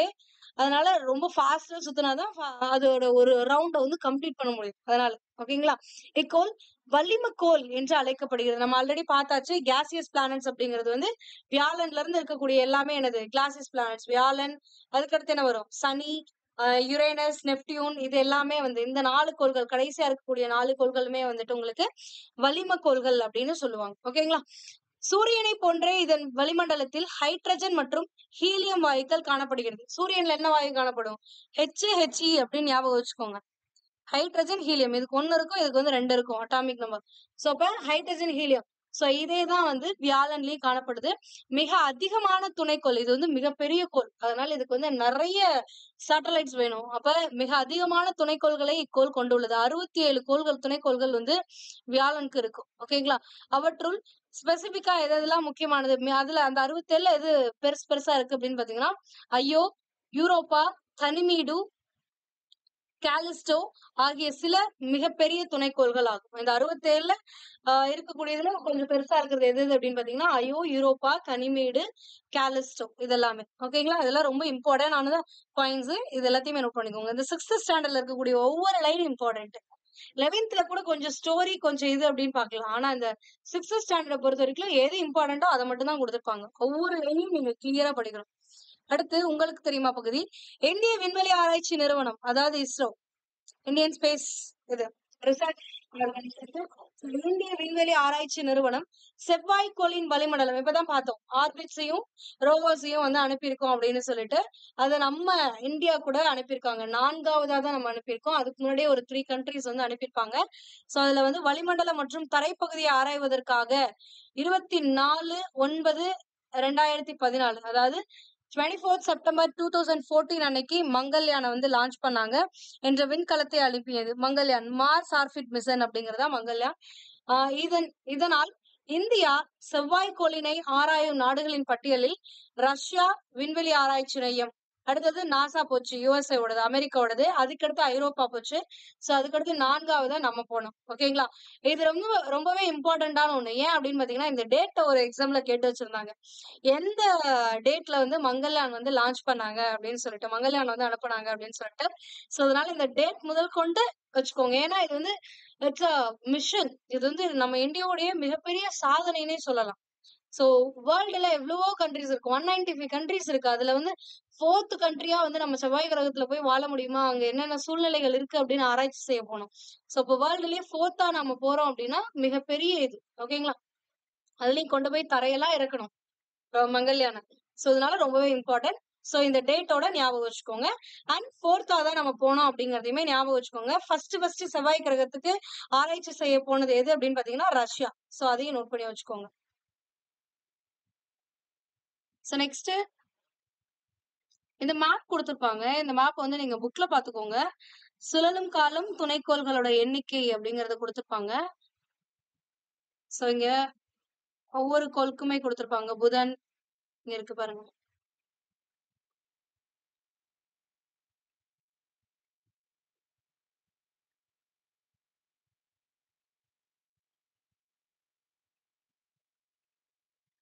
இங்க செவ்வாய்க்கு வெள்ளிக்கு பாருங்க, நான் ஒரு விஷயம் சொன்னேன்ல, 243 நாட்கள் ஆகும். எதுக்கு? தன்னைத்தானே சுற்றி வர்றதுக்கு. ஆனா சூரியனை சுற்றி வர்றதுக்கு எவ்வளவு காலம் தான் ஆகும்னா 224.7 நாட்கள் தான் ஆகும். அப்போ தன்னை ஒரு சுத்து வரதுக்குள்ள சூரியனை ஒரு சுத்து வந்துரும். சோ அதுதான் வந்து இதுல இம்பார்ட்டன்ட். சோ அதே மாதிரி நிறைய இது இருக்கும், பாத்துக்கோங்க எல்லாத்துக்குமே. இதுல வந்து என்னன்னா இந்த ரெட் லைன் போட்டு இருக்கு பாருங்க, இந்த மாதிரி கொடுத்திருக்கிறது வந்து சூரியனை சுற்றி வருது அப்படின்னு அர்த்தம். ஏன்னா சூரியன் சென்டர்ல இருக்கு, இத சுத்தி வருது. இதுவே வந்து இந்த ஹாஃப் ஷேட் போட்டிருக்கு பாருங்க, நிலா வந்து பாதி நிலா இருக்க மாதிரி, இது வந்து சுழலுதல் காலம் அப்படின்னுவாங்க. சுழலுதல் அப்படின்னா தன்னைத்தானே சுழலுதல். நான் வந்து ஒரு இடத்துல நின்னுகிட்டு சுத்துறேன்னா அது வந்து சுழலுதல் அர்த்தம். சுற்று காலம்னா வேற ஒரு பொருளை நம்ம சுற்றி வர்றதுதான் வந்து சுற்றுதல் அப்படின்னு சொல்லுவாங்க. சுழலுதலுக்கும் சுற்றுதலுக்கும் டிஃபரன்ஸ் இருக்கு. கன்ஃபியூஸ் பண்ணிக்காதீங்க. சுழலுதல் அப்படின்னா அந்த பொருளை ரொட்டேட் ஆகுது. ஓகேங்களா? சுற்றுதல் அப்படின்னா வந்துட்டு வேற ஒரு பொருளை சுத்தி வர்றது. அது வந்து ரெவல்யூஷன்னு சொல்லுவாங்க. ஓகேங்களா? ரெவல்யூஷன், ரொட்டேஷன் அப்படிங்கிறது டிஃபரெண்ட் வேர்ட்ஸ். ஓகே, நெக்ஸ்ட் 6வதா இருக்கக்கூடியது அடுத்து பார்க்க போறோம். அது என்ன அப்படின்னு பாத்தீங்கன்னா சனிக்கோள், சாட்டர்ன். வளையங்களை கொண்ட கோள் அப்படின்னு சொல்லுவாங்க. இதுவுமே வந்து ரொம்ப முக்கியமான ஒரு இது. சோ சூரிய குடும்பத்தின் 2வது பெரிய கோள். முதல் பெரிய கோள் எது அப்படின்னு பாத்தீங்கன்னா வியாழன். சோ வியாழனுக்கு அடுத்து எது இருக்கு அப்படின்னா சனி. ஓகேங்களா? இது ரோமானிய வேளாண்மை கடவுளின் பெயரால் அழைக்கப்படுகிறது. ரோமானிய வேளாண்மை கடவுளோட பெயர் தான் வந்து என்னன்னா சாட்டர்ன். பாறை துகள்கள், பனித்துகள்கள், பாறைகள் மற்றும் தூசுகளால் ஆன பல பெரிய வளையங்களை இக்கோளை சுற்றி உள்ளன. சோ இந்த கோளை சுற்றி இப்படி வளையங்கள் காணப்படும். இந்த வளையங்கள் ஆக்சுவலா என்னதான் இருக்கும் அப்படின்னா, இப்ப எப்படி சூரியன் சென்ட்ரல் இருக்கு, சூரியனை சுத்தி கோள்கள் வருதுல்ல, அந்த மாதிரிதான் சனி சென்ட்ரல் இருக்கும். சனியை சுத்தி பாறை துகள்கள், பாறைகள், பனிப்பாறைகள், பனித்துகள்கள், தூசுக்கள் இதெல்லாமே ஒரு ரிங் மாதிரி ஃபார்ம் பண்ணி இந்த மாதிரி வரும். வேற ஒண்ணுமே கிடையாது. ஓகேங்களா? சனி 62 துணைக்கோள்களை கொண்டு உள்ளது. அப்போ வியாழனுக்கு எத்தனை துணைக்கோள்கள் இருக்குன்னு நான் சொன்னேன்? 67. அது உங்களோட புக்ல இல்ல, நோட் பண்ணிக்கோங்க. 67 இருக்கும். சனிக்கு வந்து 62. அப்ப வியாழனை விட செகண்டா இருக்கக்கூடிய லார்ஜஸ்ட் ஒன்னு. அண்ட் வியாழனுக்கு வந்து 67 இருக்கு, இதுக்கு வந்து 62. இங்க துணைக்கோள்லையுமே செகண்டா வியாழனுக்கு அடுத்தபடியா இருக்கும். ஓகேங்களா? சோ இதுல இருக்கக்கூடிய மிகப்பெரிய துணைக்கோள், அதாவது சனியில 62ல எது மிக பெருசு அப்படின்னு பாத்தீங்கன்னா டைட்டன் அப்படிங்கிறது தான் வந்து மிகப்பெரிய துணைக்கோள் ஆகும். சூரிய குடும்பத்தில் காணப்படும் துணைக்கோளில் நைட்ரஜன் மற்றும் மீத்தேன் ஆகிய வாயுக்களால் கொண்ட வளிமண்டலம் மற்றும் மேகங்கள் சூழ்ந்து காணப்படுகின்ற ஒரே துணைக்கோள் எது அப்படின்னா டைட்டன். நைட்ரஜன் மற்றும் மீத்தேன் ஆகிய வாயுக்களை கொண்ட வளிமண்டலம் மற்றும் மேகங்கள் சூழ்ந்து காணப்படுகின்ற ஒரே துணைக்கோள் டைட்டன். டைட்டன்ல வந்து என்ன இருக்கும் அப்படின்னா நைட்ரஜனும் மீத்தேனும் இருக்கும் அப்படின்றாங்க. ஓகேங்களா? சனிக்கோளின் தன் ஈர்ப்புத்திறன், ஸ்பெசிபிக் கிராவிட்டி, நீரை விட குறைவானதாகும். அப்ப சனிக்கோளோட ஸ்பெசிபிக் கிராவிட்டி வந்து நீரை விட கம்மி அப்படின்ட்டாங்க. அப்ப வாட்டரோட ஸ்பெசிபிக் கிராவிட்டி என்னன்னா 1 கிராம் பர் சென்டிமீட்டர் கியூப், அதாவது 1 கிராம் பர் கியூபிக் மீட்டர் அப்படின்னு சொல்லுவாங்க. ஆனா அதை விட இது வந்து கம்மியா இருக்கும். 0.6 சம்திங் தான் இருக்கும் இந்த சனியோட ஸ்பெசிபிக் கிராவிட்டி. அப்ப வாட்டரை விட ஸ்பெசிபிக் கிராவிட்டி கம்மியா இருக்குன்னா அந்த கோலை தூக்கி நீங்க வாட்டர்ல போட்டீங்கன்னா என்ன ஆகும்னா மிதக்கும். ஸ்பெசிபிக் கிராவிட்டி கம்மியா இருந்துச்சுனாவே அது வந்து மிதக்க ஆரம்பிக்கும் அப்படின்னு அர்த்தம். ஓகேங்களா? வாட்டரை விட கம்மியா இருக்குன்னா வாட்டர்ல போடும்போது அது மிதக்கும். ஓகேங்களா? சோ இது இந்த இடத்துல அந்த சிந்தனை வினா கொடுத்திருக்காங்க பாருங்க. ஏனென்று அறிவாயா, சனிக்கோளை ஒரு பெரிய நீர்நிலையில் இட்டால் அது மிதக்கும். அதுக்கான காரணம் என்ன அப்படின்னு பாத்தீங்கன்னா, இது நீரின் ஸ்பெசிபிக் கிராவிட்டியை விட, நீரின் ஈர்ப்பு திறனை விட குறைவான ஈர்ப்பு திறன் கொண்டிருக்கு. அதனாலதான் வந்து இது மிதக்கும். கூற்று காரணம்ல கேட்கறதுக்கான பாசிபிலிட்டிஸ் இருக்கு. இப்பயே சொல்றேன், நோட் பண்ணி வச்சுக்கோங்க. ஓகேங்களா? இல்லன்னா நீரில் மிதக்கும் கோள் எதுன்னு கேட்பாங்க. நீரில் மிதக்கக்கூடிய ஒரே கோள் எதுன்னா சனி. Because it's specific gravity is less than water. Next Uranus. Uranus அப்படிங்கறது என்னன்னு சொல்லுவாங்கன்னா உருளும் கோள் அப்படின்னு சொல்லுவாங்க. வில்லியம் ஹெர்ஷல் என்ற வானியல் அறிஞரால் 1781ஆம் ஆண்டு யுரேனஸ் கண்டுபிடிக்கப்பட்டது. யுரேனஸ் கண்டுபிடிக்கப்பட்ட ஆண்டு எது? 1781. யுரேனஸை கண்டுபிடித்தவர் யார்? William Herschel. சோ இந்த மாதிரிலாம் கொஸ்டின்ஸ் வரும். சோ அதனால பாத்துக்கோங்க. அதே மாதிரி தொலைநோக்கியால் முதலில் கண்டுபிடிக்கப்பட்ட கோள் எதுன்னு கேட்பாங்க? யுரேனஸ். சோ தொலைநோக்கியால் கண்டுபிடிக்கப்பட்ட முதல் கோள் யுரேனஸ் ஆகும். இது சூரியனிடமிருந்து 7வதாக அமைந்துள்ளது. மீத்தேன் வாயு இக்கோளில் உள்ளதால் இது பச்சை நிறமாக தோன்றுகிறது. பச்சை நிற கோள் எதுன்னு கேட்பாங்க? மீத்தேன். ஓகேங்களா? அதே மாதிரி மீத்தேன் வந்து இன்னொரு சேட்டலைட்ல இருக்கு. அது என்ன சேட்டலைட்னா டைட்டன். அதாவது சனியோடைய துணைக்கோளான டைட்டன்லயும் மீத்தேன் பிரசன்ட் ஆயிருக்கும். நைட்ரஜன் அண்ட் மீத்தேன் பிரசன்ட் ஆயிருக்கும். ஆனா இங்க வந்து மீத்தேன் தான் வந்து பிரசன்ட் ஆயிருக்கும். அதனால இந்த கோளை பார்க்கும்போது எப்படி இருக்குன்னா கிரீன் கலர்ல இருக்கும். இது கிரேக்க விண்கடவுளான யுரேனஸ் பெயரால் அழைக்கப்படுகிறது. கிரேக்க விண்கடவுள் யாருன்னா யுரேனஸ். சோ அவர் பெயரால் அழைக்கப்படுது. வெள்ளிக்கோளை போன்றே இக்கோளும் தன் அச்சில் கடிகார சுற்றில் சுழல்கிறது. நாம ஆல்ரெடி சொன்னோம், கிளாக் வைஸ்ல வந்து 2 கோள் வந்து சுத்தும். ஒண்ணு வந்து வெள்ளி, இன்னொன்னு வந்து என்ன அப்படின்னு பாத்தீங்கன்னா யுரேனஸ். ஓகேங்களா? சோ இந்த ரெண்டும் தான் வந்து கிளாக் வைஸ்ல சுத்தும். மீதி இருக்கக்கூடிய 6 கோள்கள் வந்து ஆன்டி கிளாக் வைஸ்ல ரொட்டேட் ஆகும். ஓகேங்களா? இதன் அச்சு மிகவும் சாய்ந்து காணப்படுவதால் இதோட அச்சு வந்து ஆல்மோஸ்ட் இப்படி இருக்கும். சோ அதனால என்ன ஆகும் அப்படின்னா தன் சுற்றுப்பாதையில் ஒரு பந்து உருண்டோடுவது போல இருக்கும். அதனாலதான் இது வந்து என்னன்னு சொல்லுவாங்கன்னா உருளைக்கோள் அப்படின்னு சொல்லுவாங்க. ஏன் இது உருளைக்கோள் அப்படின்னா இப்போ பூமிக்கு எல்லாம் பாத்தீங்கன்னா எவ்வளவுதான்னா 23rd தான் வந்து சாய்வா இருக்கும் பூமியை பாத்தீங்கன்னா. இருங்க இங்க பிக்சர் கொடுத்துருக்காங்கன்னா பாக்கலாம். பூமி வந்து இப்ப இப்படி இருக்குன்னா இப்படி ஜஸ்ட் இது வந்து கொஞ்சம் லைட்டா தான் டில்ட் ஆயிருக்கும். இப்படி இருக்கா ஸ்ட்ரெயிட்டா இருக்குல்ல, இது வந்து கொஞ்சம் லைட்டா தான் டில்ட் ஆயிருக்கும். அதோட அச்சுல இருந்து ஒரு 23.5 தான் வந்து டில்ட் ஆயிருக்கும். ஆனா இது எப்படி இருக்கும் அப்படின்னா இப்படி ஆல்மோஸ்ட் இப்படி இருக்கும். அப்படிங்கும்போது ரொட்டேட் ஆகும்போது இப்படி ரொட்டேட் ஆகுமா?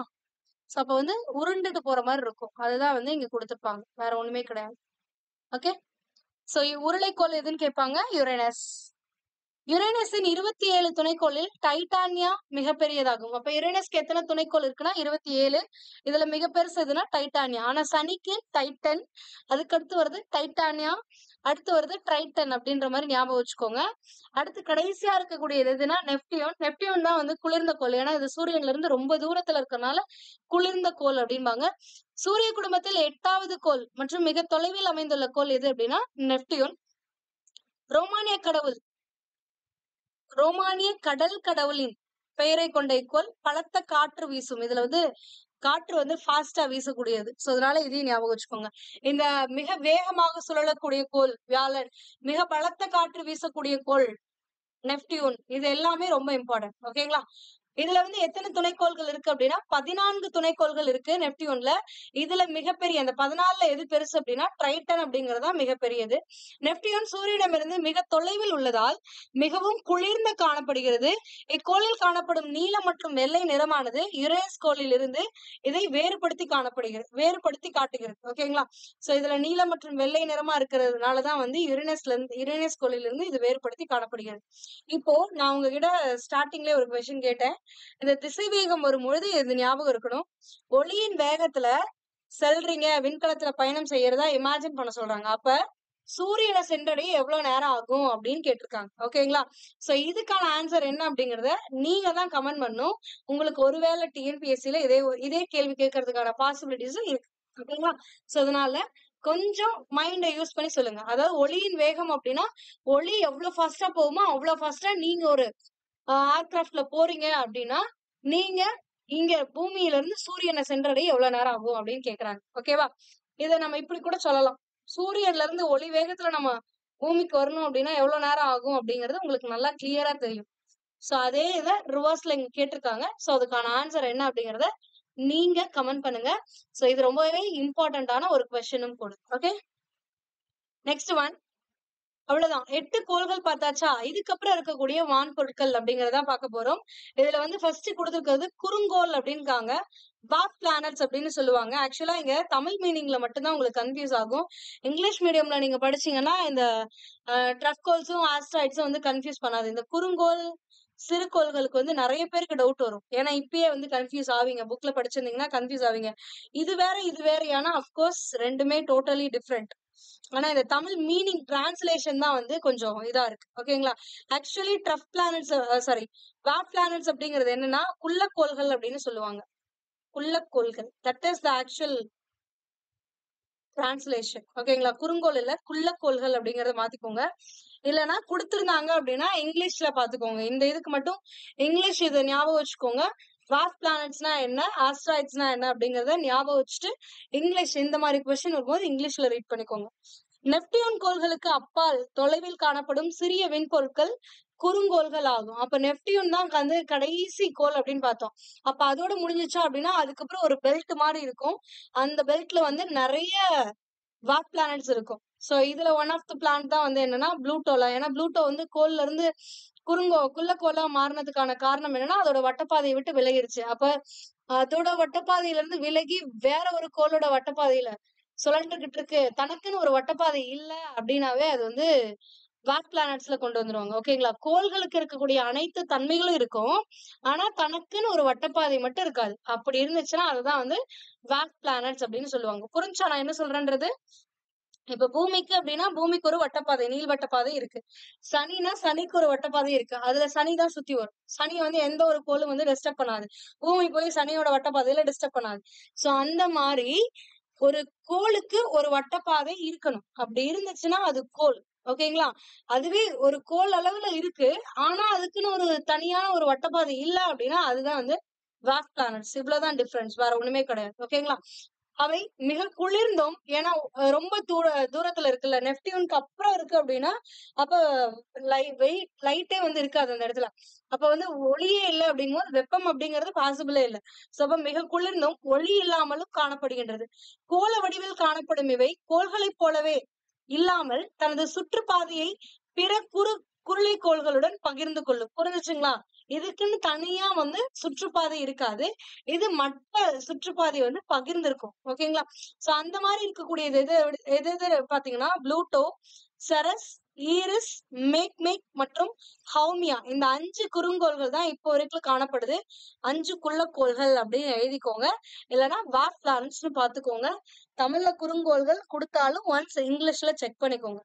ஏன்னா இன்னொரு இடத்துல கன்ஃபியூஸ் பண்ணும். மொத்தமாவே இது வரைக்கும் சூரிய குடும்பத்துல இருக்கிறது எத்தனைன்னா 5 குறுங்கோள்கள் தான். இது எல்லாமே எங்க இருக்கு அப்படின்னு பாத்தீங்கன்னா நெப்டியூனுக்கு அந்தாண்ட இருக்கும். ஓகேங்களா? அடுத்தது நிலவு. நிலவு அப்படிங்கிறது புவியோட ஒரு துணைக்கோள். த மூன் அப்படிங்கிறது புவியோட துணைக்கோள். கோள்களை சுற்றி வரும் மின்பொருட்கள் துணைக்கோள்கள். கோள்களை சுற்றி இப்ப எப்படி சூரியனை கோள்கள் சுற்றி வருதோ அதே மாதிரி கோள்களை ஒரு ஆப்ஜெக்ட் வந்து சுற்றி வந்துச்சு அப்படின்னா அதுதான் வந்து சேட்டலைட்ஸ்னு சொல்றாங்க. துணைக்கோள் அப்படின்னு சொல்லுவாங்க. புவியின் ஒரே துணைக்கோள் எது அப்படின்னா நிலவு. நிலவு தன்னைத்தானே சுற்றி கொள்ளும். அதே மாதிரி பூமியும் சுற்றி வரும். ஓகேங்களா? சோ அப்ப நிலவு தன்னைத்தானே சுற்றி கொள்ள எடுத்துக்கொள்ள நேரமும் புவியை சுற்றி வர எடுத்துக்கொள்ளும் நேரமும் ஏறக்குறைய ஒன்று. அதாவது அது ஒரு ரொட்டேஷன் வரதுக்கும் அது பூமிய ரெவல்யூட் பண்றதுக்கும் ஒரு ரெவல்யூஷன் வரதுக்கும் ரெண்டுமே சேம் டைமிங்கா இருக்கு. அதனால என்ன பண்ண முடியாதுன்னா பூமியோட மறுபக்கத்தை நம்மளால பார்க்க முடியாது. ஒரே பக்கத்தை தான் பார்க்க முடியும். ஏன்னா அது சுத்தி வர காலமும் பூமியை சுத்தி வர காலமும் அப்படிங்கும்போது ஒரு பகுதியை மட்டும்தான் நம்மளால எப்பவுமே வந்து பார்க்க முடியும். ஒரே பகுதி கான்ஸ்டன்டா இதாகும். சோ அதனால நம்மளால பார்க்கக்கூடிய பகுதி வந்து ஒரே பகுதியா தான் இருக்கு. ஓகேங்களா? அப்ப எத்தனை நாள் எடுத்துக்கும் அப்படின்னா 27 நாட்கள் வந்து எடுத்துக்கும். இதன் மேற்பகுதியில் அதிக அளவு தரைக்குழி பள்ளங்கள் காணப்படும். ஒரே நிமிஷம் இருங்க. கொஞ்சம் கீழே இருக்கு. சாரி. 27 நாட்கள். அதாவது நிலவு தன்னைத்தானே சுற்றி வர எடுத்துக்கொள்ளக்கூடிய காலம் அப்படின்னா 27 நாட்கள் 8 மணி நேரம். அதே பூமியை சுற்றி வர்றதுக்கு ஒரு வாட்டி நிலவு பூமியை சுற்றி வர்றதுக்கு எவ்வளவு நாள் ஆகும் அப்படின்னா 27 நாட்கள் 8 மணி நேரம். நிலவிற்கு வளிமண்டலம் கிடையாது. இதன் காரணமாக விண்கற்களின் தாக்கத்தால் அதாவது நிலவுக்கு வளிமண்டலம்னு ஒண்ணு கிடையாது. அதனால ஒருவேளை இப்ப எப்படி பூமிக்கெல்லாம் விண்கற்கள் வந்துச்சு அப்படின்னா என்ன ஆகும்? வர வழியிலே பாதி எரிஞ்சு போயிரும்ல. ஆனா வளிமண்டலம் இல்லைன்னா எரியாது. அப்படியே முழுசா வந்து விழும். சோ அதனால இந்த மாதிரி பல விண்கற்கள் தாக்கத்தால நிலவோட மேற்பகுதியில அதிக அளவு தரைக்குழி பள்ளங்கள் காணப்படுது. நிலவு புவியில இருந்து 3,84,400 கிலோமீட்டர் தொலைவில் அமைந்துள்ளது. இது புவியில் 1/4 அளவுடையது. அப்ப பூமியில 1/4 அளவு தான் வந்து இதுல இருக்கும். மனிதன் தரையிறங்கிய ஒரே விண்பொருள் எது அப்படின்னா நிலவு. இதுவும் கேட்கலாம். மனிதன் தரையிறங்கிய ஒரே ஒரு விண்பொருள் எது அப்படின்னு கேட்கலாம். நிலவுலதான். ஓகேங்களா? அண்ட் நாம் எப்போதும் நிலவின் ஒரு பக்கத்தை மட்டுமே காண்கிறோம். இதுக்கான ரீசன் என்ன அப்படின்னா இதுதான். ரொட்டேஷனும் ரெவல்யூஷனும் சேம் டைம் டேக்கன். அதனாலதான் சுழலுதலும் சுற்றுக்காலமும் புவியோட சாரி நிலாவோட சுழலுதலும் சுற்றுக்காலமும் சேம். அதனாலதான் வந்து ஒரே பக்கத்தை பாக்குறோம். அடுத்தது சிறுகோள்கள் அப்படின்னா ஆஸ்ட்ராய்ட்ஸ். ஆஸ்ட்ராய்ட்ஸ் அப்படிங்கிறது சூரியனை சுற்றி வரும் சிறிய திடப்பொருட்கள். ஒரு பாறையா இருக்கலாம், எதா வேணாலும் இருக்கலாம். ஒரு சிறிய திடப்பொருள் வந்து சிறுகோள்கள் எனப்படும். செவ்வாய் மற்றும் வியாழன் ஆகிய கோள்களுக்கு இடையே சிறுகோள் மண்டலங்கள் காணப்படுகின்றது. அப்படியே கொஞ்சம் ஃபர்ஸ்ட் போவோமா? செகண்ட் பேஜ் நினைக்கிறேன். இல்ல தேர்ட் பேஜ். நீங்க பாருங்க, செவ்வாய் மற்றும் வியாழன் கோள்களுக்கு இடையே குறுங்கோள் மண்டலம்னு கொடுத்திருக்காங்களா? ஆனா இங்க என்ன கொடுத்தோம்? சிறுகோள் மண்டலம் காணப்படுகிறதுன்னு பாத்தீங்களா? சோ இங்கதான் வந்து இந்த குறுங்கோளா சிறுகோளா எது வாஸ்ட் பிளானட்ஸா ஆஸ்ட்ராய்ட்ஸா இந்த ரெண்டுக்கும் நடுவுல எது இருக்கு அப்படிங்கிற ஒரு டவுட் வரும். சோ அதனாலதான் இதுக்குள்ள கோள்னு மாத்திக்கோங்க. குறுங்கோள் சிறுகோள் எல்லாமே ஒண்ணுதான். ஓகேங்களா? ஆஸ்ட்ராய்ட்ஸ் அப்படிங்கிறது எங்க இருக்கு அப்படின்னா செவ்வாய்க்கும் அண்ட் வியாழனுக்கும் நடுவுல சிறுகோள் மண்டலம் வந்து காணப்படுது. அவை அளவில் மிகச் சிறியதாக இருப்பதால் கோள்கள் என அழைக்கப்படுவதில்லை, இவை குறுங்கோள்கள் என அழைக்கப்படுகிறது. ஆக்சுவலி என்னன்னா இந்த கன்ஃபியூஷனுமே வரும். வார் பிளானட்ஸ்க்கும் ஆஸ்ட்ராய்ட்ஸ்க்கும் என்னதான்பா டிஃபரன்ஸ்? இதுவும் சூரியனை சுத்தி வருது, வார் பிளானட்ஸும் சூரியனை சுத்தி வருது. அப்ப இதுக்கு என்ன டிஃபரன்ஸ்னா, இது கோள்கள் மாதிரி கொஞ்சம் உருண்டையா கோள வடிவத்துல இருக்கும். அதுதான் வந்து வேர் பிளானட்ஸ் அப்படின்னு சொல்லுவாங்க. ஆனா ஆஸ்ட்ராய்ட்ஸ் அப்படிங்கிறது என்ன ஷேப்ல வேணாலும் இருக்கலாம். இப்படி இருக்கலாம், இப்படி இருக்கலாம், ஒரு பாறை மாதிரி இருக்கும், அவ்வளவுதான். இப்படி இருக்கலாம், எந்த மாதிரி வேணாலும் இருக்கும். அதுதான் வந்து ஆஸ்ட்ராய்ட்ஸ் அப்படின்னு சொல்லுவாங்க. ஓகேங்களா? அதுதான் வேர் பிளானட்ஸ்க்கும் ஆஸ்ட்ராய்ட்ஸ்க்குமே இருக்கக்கூடிய டிஃபரன்ஸ். இதுவுமே வந்து ஒரு கோள் கன்சிடர் பண்ண மாட்டாங்க, ஒரு பாறை கூட்டங்கள், பாறை எல்லாம் சேர்ந்து இருக்கிறது, அந்த மாதிரி சொல்லலாம். பாறைகள் எல்லாம் சேர்ந்து இருக்கிறது. ஓகேங்களா? அடுத்தது வால்மீன்கள், காமெட்ஸ். சோ இது என்ன அப்படின்னு பாத்தீங்கன்னா, வால்மீன்கள் தலை மற்றும் வால் பகுதிகளை கொண்டதாக காணப்படுகிறது. இந்த மாதிரிதான் இருக்கும். இதுல இதுதான் தலைப்பகுதி, இது வந்து வால் பகுதி. இந்த தலைப்பகுதியில வந்து பனிக்கட்டியால பிணைக்கப்பட்டிருக்கும், இந்த வால் பகுதி வாயுக்களால் ஆயிருக்கும். ஓகேங்களா? இது ரொம்பவே முக்கியம். திடப்பொருளால் ஆன தலைப்பகுதி பனிக்கட்டியால் பிணைக்கப்பட்டு உள்ளது. அதன் வால் பகுதியில் வாயுக்களால் ஆனது. புவிக்கு அருகில் 76 வருடங்களுக்கு ஒரு முறை வரக்கூடிய ஹேலி வால் விண்மீன் கடைசியாக 1986ஆம் ஆண்டு வானில் தென்பட்டது. இது மீண்டும் 2061ஆம் ஆண்டு விண்ணில் தோன்றும் என கணக்கிடப்பட்டுள்ளது. ஓகேங்களா? சோ வந்து 76 வருஷத்துக்கு ஒரு முறை வந்து நம்மளுக்கு காட்சி தரக்கூடிய வால்மீன் எது அப்படின்னு பாத்தீங்கன்னா ஹேலி. இது லாஸ்டா எப்ப வந்துச்சுன்னா 1986ல வந்திருக்கு. சோ நெக்ஸ்ட் எப்போ வரும் அப்படின்னு எக்ஸ்பெக்ட் பண்ணிட்டு இருக்கோம் அப்படின்னா 2061ல வரலாம். வந்துச்சு, அது வரைக்கும் நம்ம இருந்தோம் அப்படின்னா பாத்துட்டு போலாம். ஓகே, சோ இங்க இருக்கக்கூடிய ஒரு உங்களுக்கு தெரியுமா பகுதி, நிலவை பற்றி ஆராய்வதற்காக இந்தியாவால் அனுப்பப்பட்ட முதல் விண்கலம் எது அப்படின்னா சந்திராயன் 1. இது எந்த இயர் அனுப்புறாங்க அப்படின்னா 2008ல தான் வந்து விண்ணில் செலுத்தப்பட்டது. ஓகேங்களா?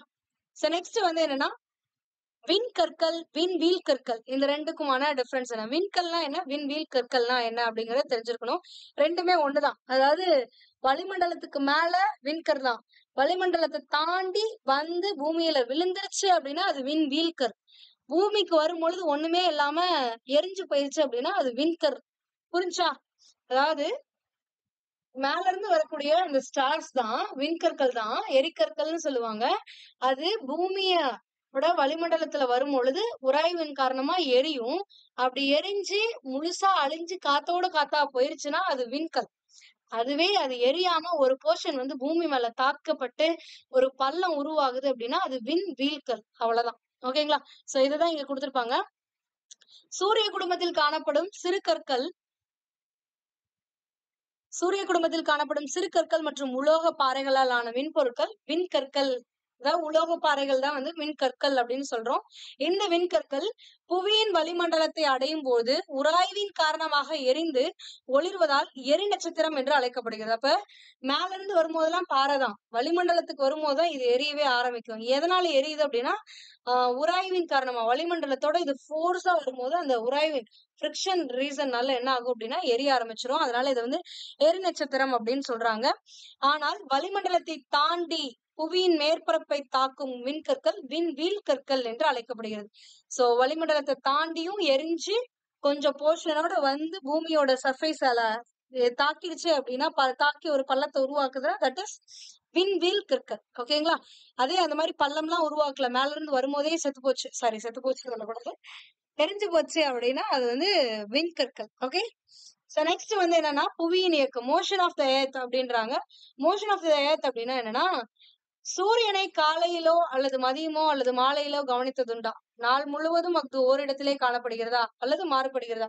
கண்டிப்பா மாறுது. மாலையில வந்து கிழக்கு திசையில இருக்கும், ஈவினிங் பார்க்கும்போது மேற்கு திசையில இருக்கும். ஓகேங்களா?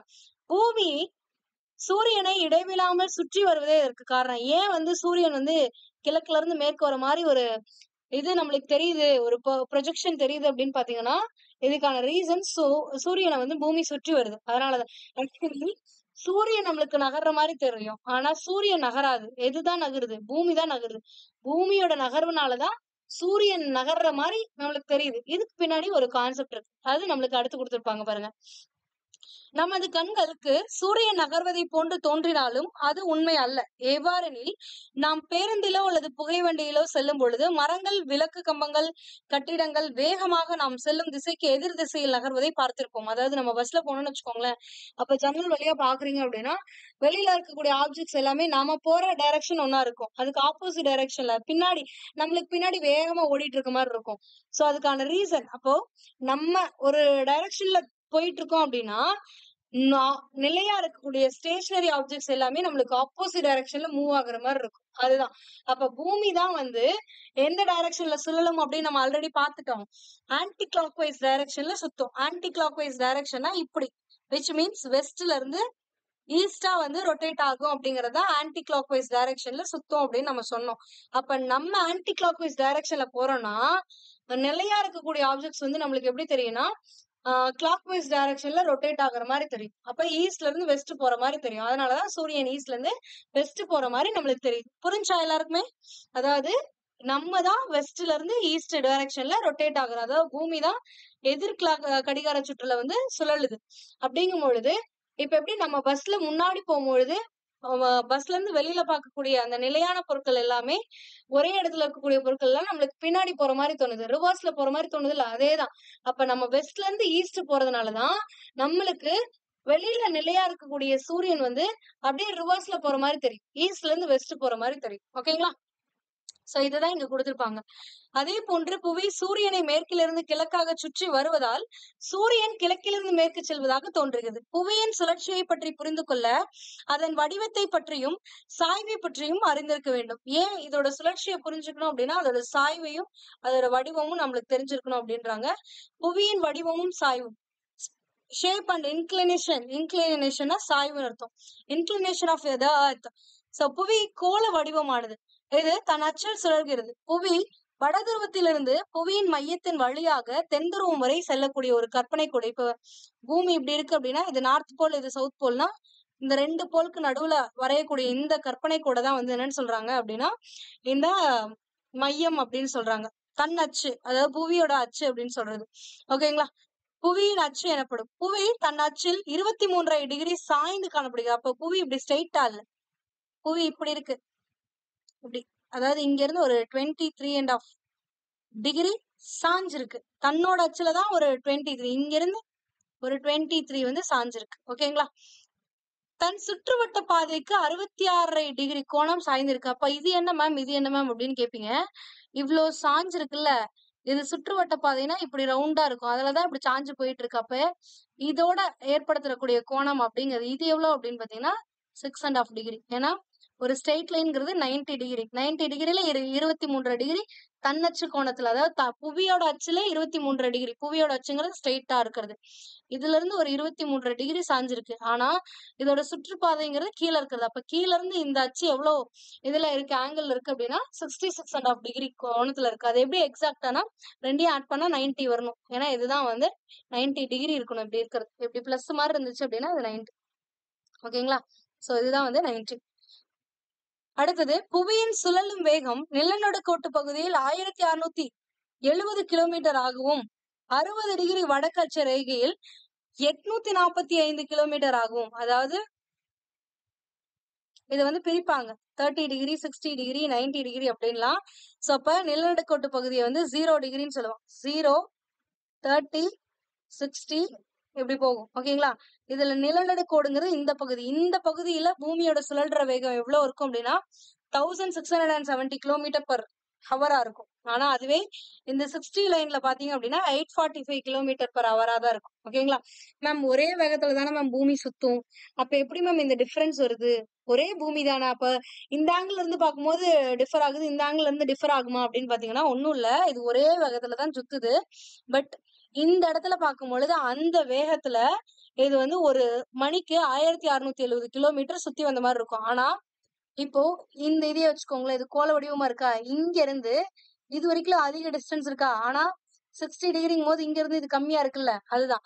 அப்ப இங்க இருந்து புவி வந்து இந்த பாயிண்ட், இப்ப இந்த லைன்ல இருந்து இந்த இடத்துக்கு வருது அப்படின்னா அதே டைரக்ஷன்ல இந்த பாயிண்ட்டுக்கு வந்திருக்கணும். அப்ப இங்க இருந்து இது கிராஸ் ஆன டிஸ்டன்ஸ் அதிகம், இது கம்மியா இருக்கும். அதுதான் இங்க இந்த இடத்துல மீன் பண்றாங்க, வேற ஒண்ணும் இல்லை. சுழலுதல் ரொட்டேஷன் நான் ஆல்ரெடி சொன்னேன். சுழலுதலும் சுற்றுதலும் வெவ்வேறு அப்படின்னு. சுழலுதல் அப்படின்னா தன்னைத்தானே சுற்றி கொள்வதுதான் வந்து சுழலுதல் அப்படின்னு சொல்லுவோம். புவி தன்னச்சில் தன்னைத்தானே சுற்றுவதை சுழலுதல் என்று கூறுவோம். மேற்கிலிருந்து கிழக்காக சுழலும் புவியானது ஒரு முறை சுழல்வதற்கு 23 மணி நேரம் 56 நிமிடம் 4.09 வினாடிகள் எடுத்துக்கொள்கிறது. எக்ஸாக்டா 24 hours கிடையாது. பூமி ஒரு வாட்டி சுத்திக்கிறதுக்கு 24 மணி நேரம் நம்ம சொல்றோம். பட் எக்ஸாக்டா it is not 24 hours. It's 23 hours 56 minutes and 4.09 seconds தான் ஆகும். ஓகேங்களா? நள்ளிரவு சூரியன் என்பது இந்த இடத்துல ஹைலைட்டட் பாயிண்ட்ஸ் இதுவுமே நம்மளுக்கு முக்கியம். நள்ளிரவு சூரியன் என்பது இரு அரைக்கோளங்களிலும் கோடை காலத்தில் ஆர்டிக் வட்டத்திற்கு வடக்கிலும் அண்டார்டிக் வட்டத்திற்கு தெற்கிலும் 24 மணி நேரம் சூரியன் தலைக்கு மேல் தெரியும் நிகழ்வாகும். இது வந்து ஒரு இதாகும். என்ன ஆகும் அப்படின்னு பாத்தீங்கன்னா, சூரியன் வந்து ஒரு பர்டிகுலர் டைம்ல தென் துருவமும் வடதுருவமும் வந்து சூரியனோட வெளிச்சம் படுற மாதிரி இருக்கும். அந்த டைம்ல வந்து 24 மணி நேரமும் வந்து சூரியன் மறையாது. சோ அததான் வந்து நள்ளிரவு சூரியன் அப்படின்னு சொல்லுவாங்க. இது எங்க இருக்குன்னா துருவ பகுதியில தான் இது காணப்படும். இங்க கிடையாது, துருவ பகுதியில். புவி ஒரு முறை சுழல்வதற்கு எடுத்துக்கொள்ளும் நேரத்தை ஒரு நாள் என்று அழைக்கிறோம். புவி சுழல்வதன் காரணமாக இரவு பகல் ஏற்படுகிறது. இப்ப சூரியன் இங்க இருக்கு அப்படின்னா பூமி இங்க இருக்குமா, இப்படி சுத்தி வருமோ பூமியோட இந்த பக்கம் இது தன்னைத்தானே ரொட்டேட் ஆயிக்கும். சோ இந்த பக்கம் எப்ப வருதோ அப்ப வந்து பகலா இருக்கும், இந்த பக்கம் வந்து இரவா இருக்கும். இது இரவு பக்கமா இருக்கும், இது பகல் பக்கமா இருக்கும். அப்ப பூமி வந்து தன்னைத்தானே சுற்றி வரும்போது ஒரு போர்ஷன் வந்து சூரியனுக்கு தெரியற மாதிரி இருக்கும். அந்த அந்த பிளேஸ் எல்லாம் பகலா இருக்கும். அப்ப அப்படியே சுத்திட்டு வரும்போது இன்னொரு போர்ஷன் இருக்குல்ல, அது நைட் டைம் இருக்கும். அதுதான். அப்ப தன்னைத்தானே பூமி சுழல்வதனால பகலிரவு வந்து ஏற்படுகிறது. புவி கோள வடிவமாக உள்ளதால் ஒரு குறிப்பிட்ட நேரத்தில் சூரிய வெளிச்சம் புவியின் ஒரு பகுதியில் மட்டுமே படுகிறது.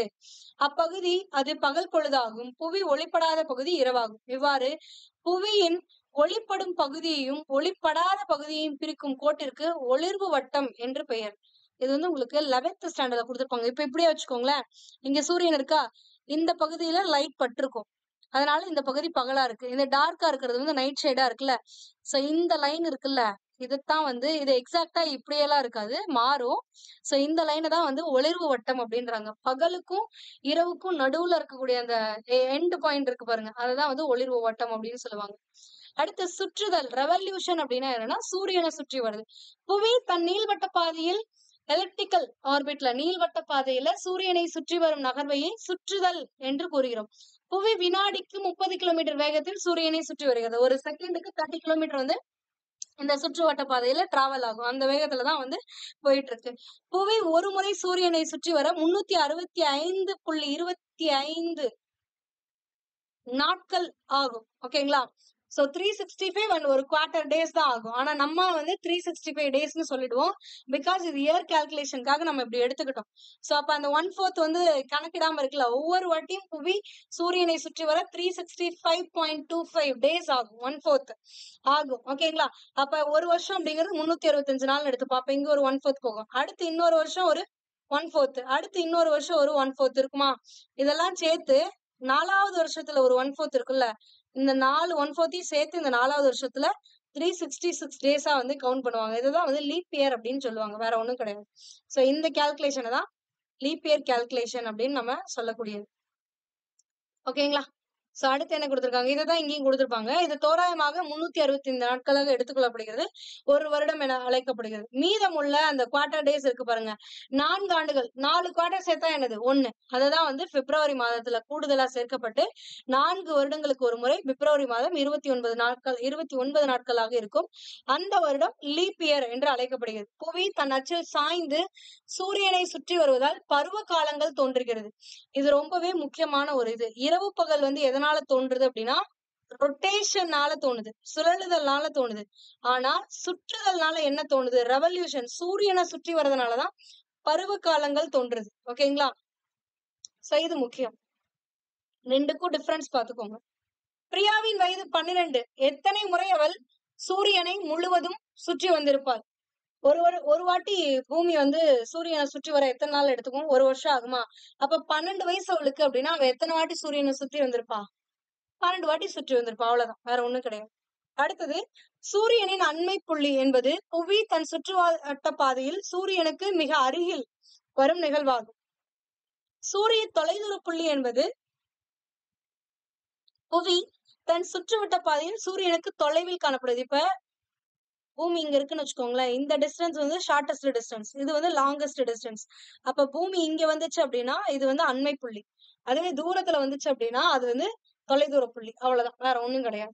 அடுத்து புவி சூரியனை சுற்றி வருவதால் மார்ச் 21ஆம் தேதி முதல் செப்டம்பர் 23ஆம் தேதி வரை 6 மாதங்கள் புவியின் வட அரைக்கோளம் சூரியனை நோக்கி சாய்ந்திருக்கும்.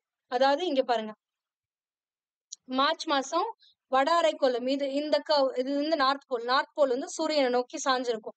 இங்க இருந்து எப்ப வரைக்கும் அப்படின்னா செப்டம்பர் வர வரைக்கும் இந்த நார்த் போல் வந்து சாஞ்சிட்டே வரும். அதனால என்ன ஆகும்னா இந்த வட அரைக்கோளம் பகுதி இருக்குல்ல, இப்போ பூமி இப்படி இருக்கு அப்படின்னா இது நிலநடுக்கோடு பகுதி. அப்ப இந்த பகுதி வந்து பூமியை நோக்கி சாஞ்சிருக்கு, இது கொஞ்சம் உள்ள போயிருக்கும், ஏன்னா ஆங்கிள் இப்படி இன்க்ளினேஷன் ஆயிருக்கும்ல. சோ அதனால இந்த பகுதி சூரியன் நோக்கி இருக்கும், இந்த அடியில இருக்கக்கூடிய தென்துருவ பகுதி அடியில போயிடும். சோ அதனால வட அரைக்கோள பகுதி வந்து சூரியனை நோக்கி இருக்கிறதுனால அந்த சமயத்துல தென் அரைக்கோளம் வந்து சூரியனிடமிருந்து விலகி காணப்படுகிறது. அடுத்த 6 மாதங்கள் அப்படியே ஆப்போசிட்டா இருக்கும். செப்டம்பர்ல இருந்து மார்ச் வரும்போது அடுத்து அந்த செப்டம்பர் 23ல இருந்து மார்ச் 21ஆம் தேதி வரைக்கும் என்ன ஆகும்னா தென் அரைக்கோள பகுதி இந்த கீழே இருக்க பகுதி வந்து சூரியனுக்கு எக்ஸ்போஸ் ஆகும். நார்த் போல் என்ன ஆகும் அப்படின்னா அவுட்டர்ல போயிடும். சோ அதனால அப்போ வந்து நார்த் போல்ல இருக்கவங்களுக்கு எல்லாம் குளிர்காலமாவும் சவுத் போல்ல இருக்கவங்களுக்கு எல்லாம் கோடை காலம் சம்மராவும் இருக்கும். ஓகேங்களா, அதுதான் இங்க கொடுத்திருப்பாங்க. தென் அரைக்கோளம் சூரியனை நோக்கி சாய்ந்தும் வட அரைக்கோளம் சூரியனிடமிருந்து விலகியும் காணப்படும். இவ்வாறு புவி தன் சுற்றுவட்ட பாதையில் சூரியனை சுற்றி வருவதால் சூரியன் நடுக்கோட்டிற்கு நம்மளுக்கு தான் தெரியும், நம்ம தான் சுத்தி வரோம். ஆனா நம்மளுக்கு எப்படி தெரியும்னா சூரியன் நகர்ற மாதிரி இருக்கும். அப்ப சூரியன் இங்க இருந்து நார்த் போல்ல இருந்து சவுத் போலுக்கு மாறுற மாதிரி ஒரு ப்ரொஜெக்ஷன் நம்மளுக்கு தெரியும். அதுதான் இங்க கொடுத்திருப்பாங்க. புவி தன் சுற்றுவட்ட பாதையில் சூரியனை சுற்றி வருவதால் சூரியன் நிலநடுக்கோட்டிற்கு வடக்காகவும் தெற்காகவும் நகர்வதை போன்று ஏற்படுத்துகின்றது. இதன் காரணமாக மார்ச் 21ஆம் தேதி மற்றும் செப்டம்பர் 23ஆம் நாள் நிலநடுக்கோட்டு பகுதியில் சூரியனின் கதிர்கள் செங்கோடா இருக்கும். அதாவது இப்படி ஒரு லைன் கொடுத்திருப்பாங்க, இது வந்து நிலநடுக்கோட்டு பகுதி, இதுதான் பூமி. சரி, இப்படி வச்சுக்கோங்க, பூமி இது நிலநடுக்கோடு, இது கடகரேகை, கீழே இருக்கிறது மகர ரேகை. ஓகேங்களா, சோ இது வந்து 0 டிகிரி, இது 23rd 1/2 டிகிரி. அதே மாதிரி கீழே இங்க இருந்து ஒரு 23rd டிகிரில வந்து 23.5 டிகிரில வந்து மகர ரேகை இருக்கும். அப்ப சூரியன் இங்க போற மாதிரி இருக்கும், இங்க இங்க இங்க இப்படி வர மாதிரி இருக்கும். இந்த ப்ரொஜெக்ஷன் தான் போட்டிருப்பாங்க. ஓகேங்களா, இதுல நிலநடுக்கோட்டு பகுதியில 2 வாட்டி வரும். வடக்கு பக்கம் நோக்கி இருக்கு பாருங்க, அது வந்து இந்த இதுல இருக்கும். ஓகேங்களா, சோ அதான் இங்க கொடுத்திருப்பாங்க. இதன் காரணமாக மார்ச் 21 மற்றும் செப்டம்பர் 23 இந்த 2 நாளும் வந்து என்னன்னா ஈக்குவலா இருக்கும். சோ சூரியனின் கதிர்கள் செங்குத்தாக நிலநடுக்கோட்டு பகுதியில் விழும். அதனால் புவியின் அனைத்து பகுதிகளிலும் பகலிரவு பொழுதுகள் சமமாக காணப்படும். இந்த நாள் சம பகலிரவு நாட்கள் அப்படின்னு அழைப்பாங்க. அப்ப நோட் பண்ணி வச்சுக்கோங்க, மார்ச் 21 அண்ட் செப்டம்பர் 23 சம பகலிரவு. வருஷத்துல 2 முறை ஈக்குவல் பகல் ஈக்குவல் இரவு காணப்படும். அதாவது 12 hours பகலாவும் 12 hours வந்து நைட்டாவும் இருக்கும். அது எப்போ வரும் அப்படின்னா மார்ச் 21 செப்டம்பர் 23 வரும். ஓகேங்களா, அடுத்ததுங்க சிந்தனை வினா, லீப் இயர் கால்குலேட் பண்ண சொல்லியிருக்காங்க. நிறைய பேர் ஒரு மிஸ்டேக் பண்றதுக்கான பாசிபிலிட்டிஸ் இருக்கு. என்ன அப்படின்னா லீப் இயர்ஸ்னா என்னன்னு நினைப்பீங்க, 4 வருஷத்துக்கு ஒரு வாட்டி வருது லீப் இயர், அப்ப 4ஆல வகுப்பட்டுச்சுன்னா அது எல்லாமே என்னது லீப் இயர் அப்படின்னு சொல்லுவீங்க. ஆனா எல்லாமே லீப் இயர் கிடையாது. ஃபார் எக்ஸாம்பிள் இங்க கொடுத்துருக்கிறதுல இது 4ஆல வகுப்படாது, லாஸ்ட் 2 நம்பர் மட்டும் 4ஆல வகுத்தா பார்த்தா போதும். சோ 0-5ங்கிறது 4ஆல வகுப்படுமானா வகுப்படாது. அதே 14 அப்படிங்கிறது 4ஆல வகுப்படுமானா வகுப்படாது. இங்க 17 வகுப்படாது. ஆனா 20 வகுப்படும், 12 வகுப்படும், 2000 அப்படிங்கிறது 4ஆல வகுப்படுமானா கம்ப்ளீட்டா வகுப்படும். 0ங்கிறது it's divisible by 4. ஓகேங்களா, 0 கம்ப்ளீட்லி 2 zeros இருந்தா it's divisible by 4னு சொல்லுவாங்க. ஆனா எப்பவுமே செஞ்சுரிக்கு வந்து அப்படி பார்க்க கூடாது. நார்மல் இயர்ஸ் இருக்குல்ல, இதுக்கு மட்டும்தான் 4ஆல வகுப்படுமான்னு பார்க்கணும். ஆனா இதுக்கு வந்து அதாவது செஞ்சுரிஸ்னா நூற்றாண்டு, 1700, 1800, 1900, 1600, 2000 இப்படிலாம் கொடுத்திருக்காங்கன்னா இதெல்லாம் செஞ்சுரி, நூற்றாண்டுகள். இதெல்லாம் வந்து லீப் இயர் எப்படி செக் பண்ணா 400ஆல டிவைட் ஆகுமான்னு செக் பண்ணும். ஓகேங்களா, அப்ப 1400 வந்து 400ஆல டிவைட் பண்ணா 2 0க்கு 2 0 கேன்சல், 1 நாள் 4, நன்னாங்கு 16, அப்ப டிவைட் ஆகுது. அப்ப இது லீப் இயர்.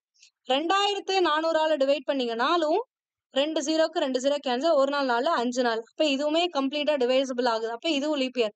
ஆனா 1700 400ஆல டிவைட் பண்ணீங்கன்னா 2 0க்கு 2 0 கேன்சல் தான். ஒரு நாள் 4 ஆனா நன்னாங்கு 16 தான். மீதி 1 வருது. அப்ப மீதி வந்துச்சுனாலே அது 4ஆல வகுப்படலன்னு அர்த்தம். அப்ப 400ஆல 1700 வகுப்படாது. அப்ப இது லீப் இயர் கிடையாது. 1800ம் கிடையாது, 1900ம் கிடையாது. ஓகேங்களா? சோ இத மைண்ட்ல வச்சுக்கோங்க. நிறைய பேர் இந்த மிஸ்டேக் பண்றீங்க. எல்லா செஞ்சுரிஸ்மே, எல்லா நூற்றாண்டுகளும் லீப் இயர் கிடையாது. லாஸ்ட்ல 2 0 இருக்கறனால 4ஆல வகுப்படும். 4ஆல் வகுப்படும். ஆனால் அது லீப் இயர் கிடையாது. செஞ்சுரிக்கு 4ஆல வகுப்படுமான்னு பார்க்க கூடாது. 400ஆல வகுப்படுமான்னு பார்க்கணும். ஓகேங்களா? அடுத்தது இப்ப சம பகலிரவு பார்த்தோமா? என்னன்னைக்கு? September 23, March 21. அடுத்தது இதே போன்று ஜூன் 21ஆம் நாள் கடகரேகையின் மீது சூரியன் செங்குத்தாக இருக்கும். அப்ப கடகரேகை மேல எப்போ இருக்கும் அப்படின்னு பாத்தீங்கன்னா, இந்த இடத்துல வந்து ஜூன் 21 அன்னைக்கு வரும். ஓகேங்களா? சோ அப்ப நார்த் சைட்ல இருக்கு, அதாவது வட அரைக்கோளத்துல ஆஹ் சூரியனோட வெளிச்சம் விழுறதுனால வட அரைக்கோள பகுதியில வந்து அதிக அளவு வந்து பகல் நேரம் இருக்கும். மிக நீண்ட பகல் இருக்கும். ஓகேங்களா? அப்ப நம்மளுக்கு அப்படின்னு தான் ஸ்பெசிபிக்கா கேட்பாங்க. சோ ஏன்னா வட அரைக்கோளத்துலதான் நம்ம என்ன பண்றோம் இருக்கோம். அதனால வந்து நமக்கு அப்படின்னு பார்க்கும் பொழுது நம்மளுக்கு நீண்ட பகல் என்னைக்கு அப்படின்னா ஜூன் 21ஆம் தேதி நீண்ட பகலா இருக்கும். அதுவே மிக குறுகிய இரவு மிக நீண்ட இரவு யாருக்கு? தென்னரைக்கோளத்துல இருக்கவங்களுக்கு அந்த காலம் வந்து மிக நீண்ட இரவா இருக்கும். ஓகேங்களா? சோ கன்ஃபியூஸ் பண்ணிக்க வேணாம். இந்த கொஸ்டினை பொறுத்த வரைக்கும் மிக நீண்ட பகல் பொழுது எந்த டேட்னு தான் கேட்பான். நம்மளுக்குன்னு தான் ஸ்பெசிபிக்கா இங்க மீன் பண்ணுவாங்க. அதனால தேவையில்லை. அடுத்தது இதே நிகழ்வு கோடைக்கால கதிர் திருப்பம் என்று அழைக்கப்படுகிறது. சோ இதை வந்து கோடைக்கால கதிர் திருப்பம் அப்படின்னு சொல்லுவாங்களாம். அப்ப கோடைக்கால கதிர் திருப்பம் எந்த நாள்ல நடக்கும் அப்படின்னா ஜூன் 21. அதாவது நீண்ட பகல் இருக்கிறதா வந்து கோடைக்கால கதிர் திருப்பம் அப்படிங்கிறது. அடுத்து டிசம்பர் 22ஆம் தேதி மகர ரேகையில விழும். மகர ரேகையில விழும்போது சூரியனோட செங்கதிர்கள் வந்து மகர ரேகையில விழும்பொழுது கீழே மகர ரேகைங்கிறது தென்னரை கோளத்துல இருக்கு. அப்ப தென்னரை கோளத்துல இருக்கவங்களுக்கு வந்து நீண்ட பகலா இருக்கும். நம்மளுக்கு அது வந்து இது குறுகிய மிக நீண்ட இரவு பகுதியா இருக்கும். அப்ப மிக நீண்ட இரவுங்கிறதுனால இது என்னன்னா குளிர்கால திருப்பம் அப்படின்னு சொல்லுவாங்க. குளிர்கால கதிர் திருப்பம். தென்னரை கோளத்தில் மிக நீண்ட பொழுது காணப்படும். அப்ப வட அரைக்கோளம் நீண்ட இரவை கொண்டிருக்கும். ஓகேங்களா? அடுத்தது புவி தன்னச்சில் 23 டிகிரி சாய்ந்திருக்காவிட்டால் என்ன நிகழும் அப்படின்னு கேட்டிருக்காங்க. ஒண்ணும் இல்ல, பருவ காலம் வந்து பாதிக்கப்படும். பருவ காலங்கள் வந்து இருக்காம போயிருக்கும். அடுத்தது புவிக்கோளங்கள் அப்படிங்கும்போது ஸ்பேஸ் ஆஃப் எர்த் அப்படிங்கும்போது உயிரினங்கள் வாழ தகுதியான கோள் புவியாகும். புவியில் காணப்படும் 3 தொகுதிகள்னா பாறைக்கோளம், நீர்க்கோளம், வளிமண்டலம். இதுதான். இது வந்து ஜஸ்ட் ரீட் பண்ணா போதும். இத்தொகுதிகளுடன் தகுந்த காலநிலையும் நிகழுவதால் உயிரினங்கள் வாழ தகுதியுள்ள இடமாக புவி மாறியுள்ளது. இந்த 3மே இருக்கிறதுனாலதான் உயிரினங்கள் வாழுது. அதனாலதான் புவிய உயிர்கோளம் அப்படிங்கிற. அப்ப பாறைக்கோளம் அப்படின்னா என்ன? பாறை என்று பொருள்படும் லித்தோஸ் என்ற கிரேக்க பதத்திலிருந்து பாறைக்கோளம் என்ற சொல் பெறப்பட்டது. புவியின் மேற்பரப்பில் காணப்படும் பாறைகள் மற்றும் மண் அடுக்கை பாறைக்கோளம் என்று கூறுவர். இந்த நிலப்பரப்பில் உயிரினங்கள் காணப்படுகின்றன. அதுலதான் நம்ம மண்ணு மேலதான் இருக்கும். அதுதான். அடுத்தது நீர்க்கோளம் அப்படிங்கிறது ஹைட்ரோஸ்பியர். ஹைட்ரோ என்ற கிரேக்க சொல்லிலிருந்து பெறப்பட்ட சொல்லே ஹைட்ரோஸ்பியர் ஆகும். இது நீர்க்கோளம் என்று பெயர். இது பெருங்கடல்கள், கடல்கள், ஆறுகள், ஏரிகள், மலை உச்சிகள் காணப்படக்கூடிய பனிக்கவிகைகள், அதாவது கிளேசியர்ஸ் இதெல்லாம் சொல்றாங்க. வளிமண்டலத்தில் காணப்படும் நீராவி ஆகியவை அனைத்தையும் உள்ளடக்கியது. அப்ப நீர் நம்மளுக்கு வந்து முக்கியமானதா இருக்கு. ஓகேங்களா? நெக்ஸ்ட் வளிமண்டலம் அப்படிங்கும்போது அட்மோ அப்படின்றாங்க. அட்மோ அப்படின்னா என்ற கிரேக்க பதத்தில் வளி அல்லது காற்று என்று பொருள். புவியை சுற்றி காணப்படும் பல்வேறு காற்று தொகுதி வளிமண்டலம் எனப்படுகிறது. வளிமண்டலத்தில் காணப்படும் வாயுக்கள் நைட்ரஜன் 78%, ஆக்சிஜன் 21% முதன்மையான வாயுக்கள் ஆகும். Carbon di oxide, argon, hydrogen, helium, ozone குறைந்த அளவில் காணப்படுகின்றது. ஓகேங்களா? இது கேட்கலாம். நைட்ரஜன் எவ்வளவு பெர்சன்டேஜ் இருக்கு, ஆக்சிஜன் எவ்வளவு பெர்சன்டேஜ் இருக்குன்னு, சோ அதனால நோட் பண்ணிக்கோங்க. உயிர்கோளம் அப்படிங்கிறது பயோஸ்பியர் அப்படின்னா என்னன்னா பாறைக்கோளம், நீர்க்கோளம், வளிமக்கோளம் இந்த 3 இருந்தாதான் ஒரு உயிர் வாழும். சோ அதனால இந்த 3ஐயும் சேர்த்ததுதான் வந்து உயிர்கோளம். பயோ என்ற கிரேக்க சொல் உயிர் என்று பொருள்.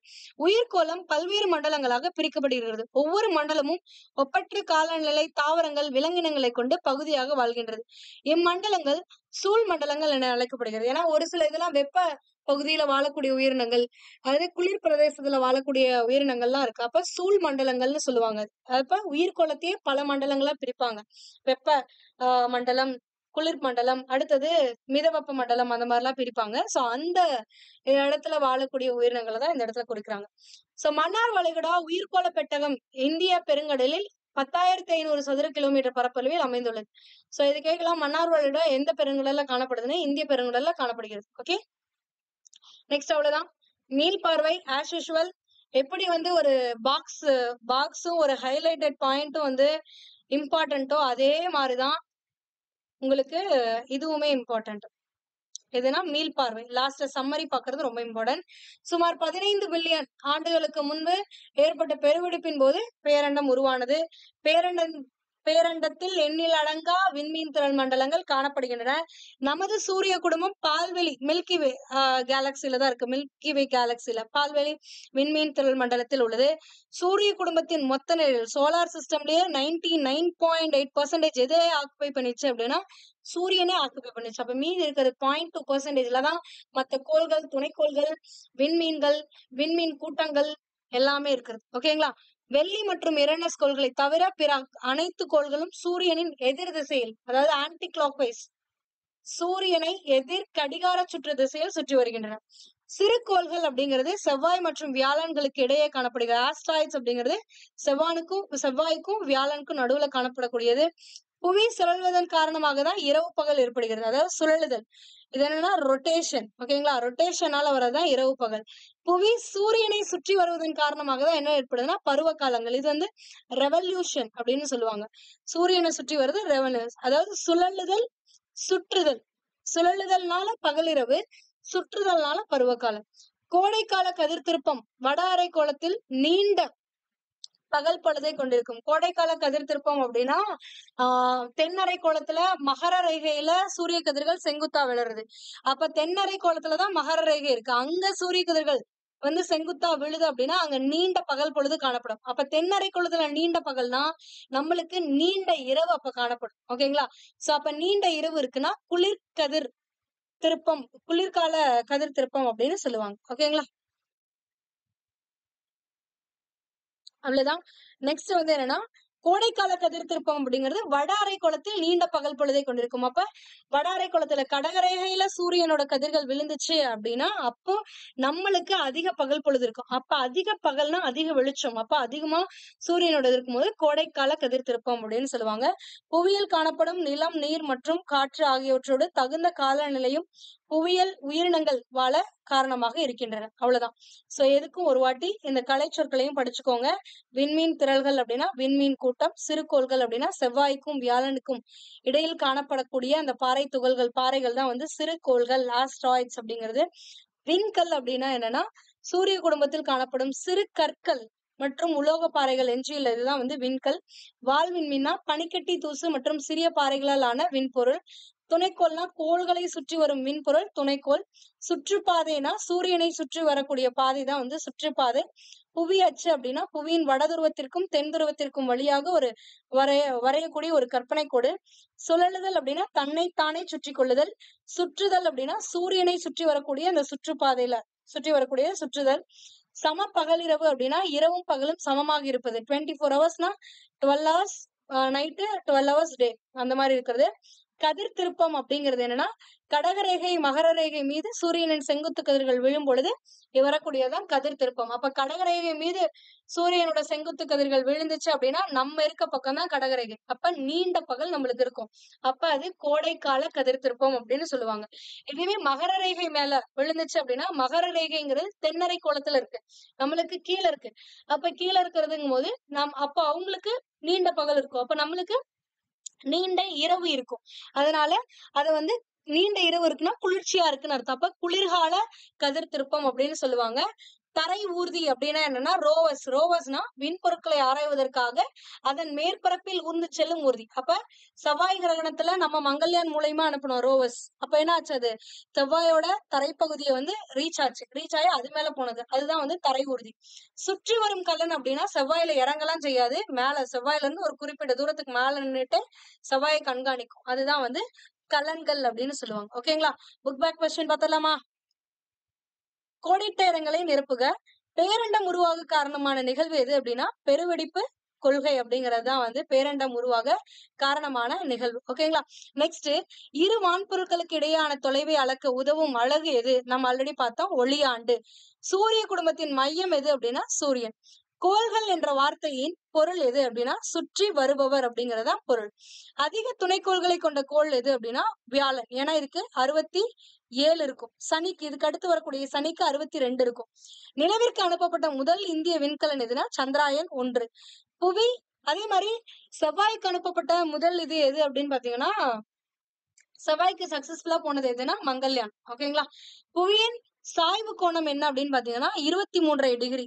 அடுத்தது, நிலநடுக்கோடு சூரியனை நேராக சந்திக்கும் நாள் என்னன்னைக்கு அப்படின்னா 2 நாள். மார்ச் 21 வரும், செப்டம்பர் 23, 2 நாள் வந்து சம பகலிரவு காலம் அப்படின்னு சொல்லுவாங்க. ஓகேங்களா? சூரியன் அண்மை நிகழ்வின் போது புவி சூரியனுக்கு மிக அருகில் இருக்கும். ஓகேங்களா? தொலைதூர புள்ளினா தூரமா இருக்கும், அண்மை நிகழ்வுனா மிக அருகில் இருக்கும். புவியின் மேற்பரப்பு ஒளிப்படும் பகுதியையும் ஒளிப்படா பகுதியையும் பிரிக்கும் கோட்டிற்கு, அதாவது நம்ம ஆல்ரெடி சொன்னோம், ஒரு பக்கம் இரவா இருக்கும், ஒரு பக்கம் பகலா இருக்கும். அப்ப அந்த ரெண்டையும் பிரிக்கக்கூடிய அந்த இதுக்கு பேர் என்னன்னா ஒளிர்வு வட்டம் அப்படின்னு பேர். ஓகேங்களா? சரியான விடையை தேர்ந்தெடுக்க. ஃபர்ஸ்ட் கொஸ்டின், புவி தன் அச்சில் சுழல்வதை இவ்வாறு அழைக்கிறோம். தன் அச்சில் தன்னைத்தானே சுழல்வதை அது என்னன்னு சொல்லுவோம்? சுழலுதல்னு சொல்லுவோம். சுற்றுவட்ட பாதையில சுற்றி வந்தாதான் அது சுற்றுதல்னு சொல்லுவோம். மகர ரேகையில் சூரிய கதிர்கள் செங்குத்தாக விழும் நாள், அதாவது தென்னரை கோலத்துல இருக்கக்கூடியது மகர ரேகை. மகர ரேகையில ஆஹ் சூரிய கதிர்கள் விழுது அப்படின்னா நம்மளுக்கு குளிர்காலம். அதாவது தென்னரை கோலத்துல கோடை காலமா இருக்கும்போது நம்மளுக்கு குளிர்காலம். அப்படின்னா டிசம்பர் மாசம், இப்ப டிசம்பர் 22 தான் வந்து என்ன ஆகணும், அந்த மாதிரி விழும். ஓகேங்களா? இதை வச்சு கூட ஞாபகம் வச்சுக்கலாம். சூரிய குடும்பம் அடங்கியுள்ள விண்மீன் திரள் மண்டலம் எது அப்படின்னு பாத்தீங்கன்னா மில்கி வே. சப்ப பால்வெளி மண்டலம், பால்வெளி விண்மீன் திரள் மண்டலத்துல அமைஞ்சிருக்கு. மனிதன் தன் காலடியை பதித்துள்ள ஒரே ஒரு விண்பொருள் எது அப்படின்னா நம்ம சந்திரன்ல தான் காலடி பதிச்சு வச்சிருக்கோம், வேற எங்கேயும் கிடையாது. எந்த கோளால் தண்ணீரில் மிதக்க இயலும்? நம்ம சொன்னோம் சனி. what is the reason behind it? எந்த கோளல், அதாவது சனிதான் வந்து தண்ணீர்ல மிதக்கும் அப்படின்னு சொல்லியாச்சு. ஏன் அப்படின்னா தண்ணீரோட ஸ்பெசிபிக் கிராவிட்டியை விட, ஈர்ப்புத்திறனை விட சனிக்கோளோட ஈர்ப்புத்திறன் என்னன்னா கம்மி, அதனாலதான் மிதக்கும். ஓகேங்களா? பொருந்தாததை வட்டமிடுக. பொருந்தாதது வெள்ளி, வியாழன், நெப்டியூன், சனி. வெள்ளி, வியாழன், அதாவது இதுல வியாழன், நெப்டியூன், சனி இது எல்லாமே என்னன்னா வெளிப்புற கோள்கள் அப்படின்னு சொல்லுவோம். அப்ப வெள்ளி மட்டும் என்னதுன்னா உள்புற கோள். ஓகேங்களா? அடுத்தது சிரியஸ், ஆண்ட்ரோமெடா, பால்வெளி. அடுத்தது மெக்கலனிக் கிளவுட் மெக்கலனிக் கிளவுட். இது எல்லாமே என்ன அப்படின்னு பாத்தீங்கன்னா விண்மீன் திரள்கள், கேலக்சி. ஆனா இது வந்து என்னன்னா ஒரு ஸ்டார். சிரியஸ் அப்படிங்கிறது ஒரு ஸ்டார், நட்சத்திரம், விண்மீன். மத்ததெல்லாம் விண்மீன் திரள் மண்டலம். ஓகேங்களா? அடுத்தது ப்ளூட்டோ, ஏரியஸ், செரஸ், ஐயோ. இந்த ப்ளூட்டோ, ஏரியஸ், செரஸ் இது எல்லாமே என்னன்னா வாப் பிளானட்ஸ் அப்படின்னு சொல்லுவோம், அதாவது குள்ளக்கோள்கள் அப்படின்னு சொன்னல அந்த இது. ஓகேங்களா? ஆனா ஐயோ அப்படிங்கிறது வியாழனோட துணைக்கோள். அடுத்தது வால்மீன்கள், சிறுகோள்கள், விண்வீல் கற்கள், குருளைக்கோள்கள் இதெல்லாம் என்ன அப்படின்னு கேக்குறாங்க. இதுல எது பொருந்தாதுன்னா விண்வீல் கற்கள் பொருந்தாது. ஏன் மேம் விண்வீல் கற்கள் பொருந்தாது அப்படின்னா புவியுடைய மேற்பரப்பை வந்தடையக்கூடிய ஒரே பொருள் எதுன்னா விண்வீல் கற்கள். அது மேற்பரப்பை வந்து அடைஞ்சிருச்சுனாதான் அது பேர் விண்வீல் கற்கள். மீதி எதுவுமே வந்து புவியோட மேற்பரப்பை டச் பண்ணாது. ஓகேங்களா? அடுத்தது தரையூர்தி, சுற்றிக்கலம், வானூர்தி, விண்கலம். சோ இதுல வந்து சுற்றிக்கலம், தரையூர்தி, விண்கலம். விண்கலத்துலதான் வந்து என்ன கொண்டு போவாங்க, ஆய்வு செய்யறதுக்காக கலன்கள் கொண்டு போவாங்க. அப்ப வந்து தரையூர்தி, சுற்றுக்கலம், விண்கலம் இதெல்லாமே ஸ்பேஸ்க்கு போறது. வானூர்திங்கிறது புவியிலேயே இருக்கக்கூடிய ஒரு இது. ஓகேங்களா? அடுத்தது பொறுத்துக. வெப்பமான கோள் எது அப்படின்றாங்க. வெப்பமான கோள் எதுனா வெள்ளி. அடுத்தது வளையம் உள்ள கோள் எது அப்படின்னா சனி. செந்நிற கோள் சிவப்பா இருக்கிறது யாரு? செவ்வாய். உருளும் கோள் எது? உருளும் கோள் யுரேனஸ். குளிர்ந்த கோள் எதுனா லாஸ்டா இருக்கக்கூடிய நெப்டியூன். ஓகேங்களா? சோ இவ்வளவுதான் உங்களுக்கு புக் பேக்ல இருக்கக்கூடிய கொஸ்டின். ஓகே, இல்ல இன்னொரு கொஸ்டின் இருக்கு. கொடுக்கப்பட்டுள்ள கூற்றுகளை ஆராய்க. வெள்ளிக்கோள் கிழக்கிலிருந்து மேற்காக சுற்றுகிறது. அதாவது இப்படி இருக்குன்னா, இது வெஸ்ட், இது ஈஸ்ட். கிழக்கிலிருந்து மேற்காக அப்படின்னா கிளாக் வைஸ்ல சுத்துதுன்னு அர்த்தம். சோ கிளாக் வைஸ்ல 2 கோள் சுத்தும். ஒண்ணு வெள்ளி, இன்னொன்னு என்னது யுரேனஸ். அப்ப இது சரி, இந்த கூற்று சரி. ஜூன் 21ஆம் நாள் கடகரேகையில் சூரிய கதிர் செங்குத்தாக விழும். ஆமா, ஏன்னா நம்மளுக்கு நீண்ட பகல் என்னைக்கு அப்படின்னு கேட்டாங்கன்னா ஜூன் 21. நீண்ட பகல் எப்போ வரும்? நம்ம இருக்க பகுதியில இருக்கக்கூடிய கடகரேகை மேல சூரிய கதிர்கள் விழும்போதுதான். அப்ப கடகரேகையில விழுறது வந்து ஜூன் 21. அப்ப செகண்ட் ஒன்னும் கரெக்ட். செவ்வாய்க்கோள்களுக்கு வளையங்கள் உண்டு. செவ்வாய்க்கோள்களுக்கு வளையங்கள் உண்டானா கண்டிப்பா கிடையாது. சனிக்கோள்களுக்கு தான் என்ன இருக்கு? வளையங்கள் உண்டு. அப்போ எதெல்லாம் சரி அப்படின்னு பாத்தீங்கன்னா 1 மற்றும் 2 சரியானவை. ஆனா எப்பவுமே எக்ஸாம்ல வந்து இந்த மாதிரியான கொஸ்டின் பார்க்கும்போது எதெல்லாம் சரின்னு பார்த்துட்டு டக்குன்னு கிளிக் பண்ணிடாதீங்க. கொஸ்டினை ரீட் பண்ணுங்க. மேற்கண்ட கூற்றுகள் சரியானவற்றை கீழே கொடுக்கப்பட்டுள்ள குறியீடுகளை பயன்படுத்தி கண்டறிக. சரியானவற்றையும் கேட்டிருக்கான். அப்போ 1, 2 தான் சரியானது. ஓகேங்களா? சம்டைம்ஸ் என்ன பண்ணுவாங்கன்னா தவறானவற்றை தேர்ந்தெடுக்க அப்படின்றவாங்க. சோ அதனால பார்த்து ஆன்சர் பண்ணுங்க.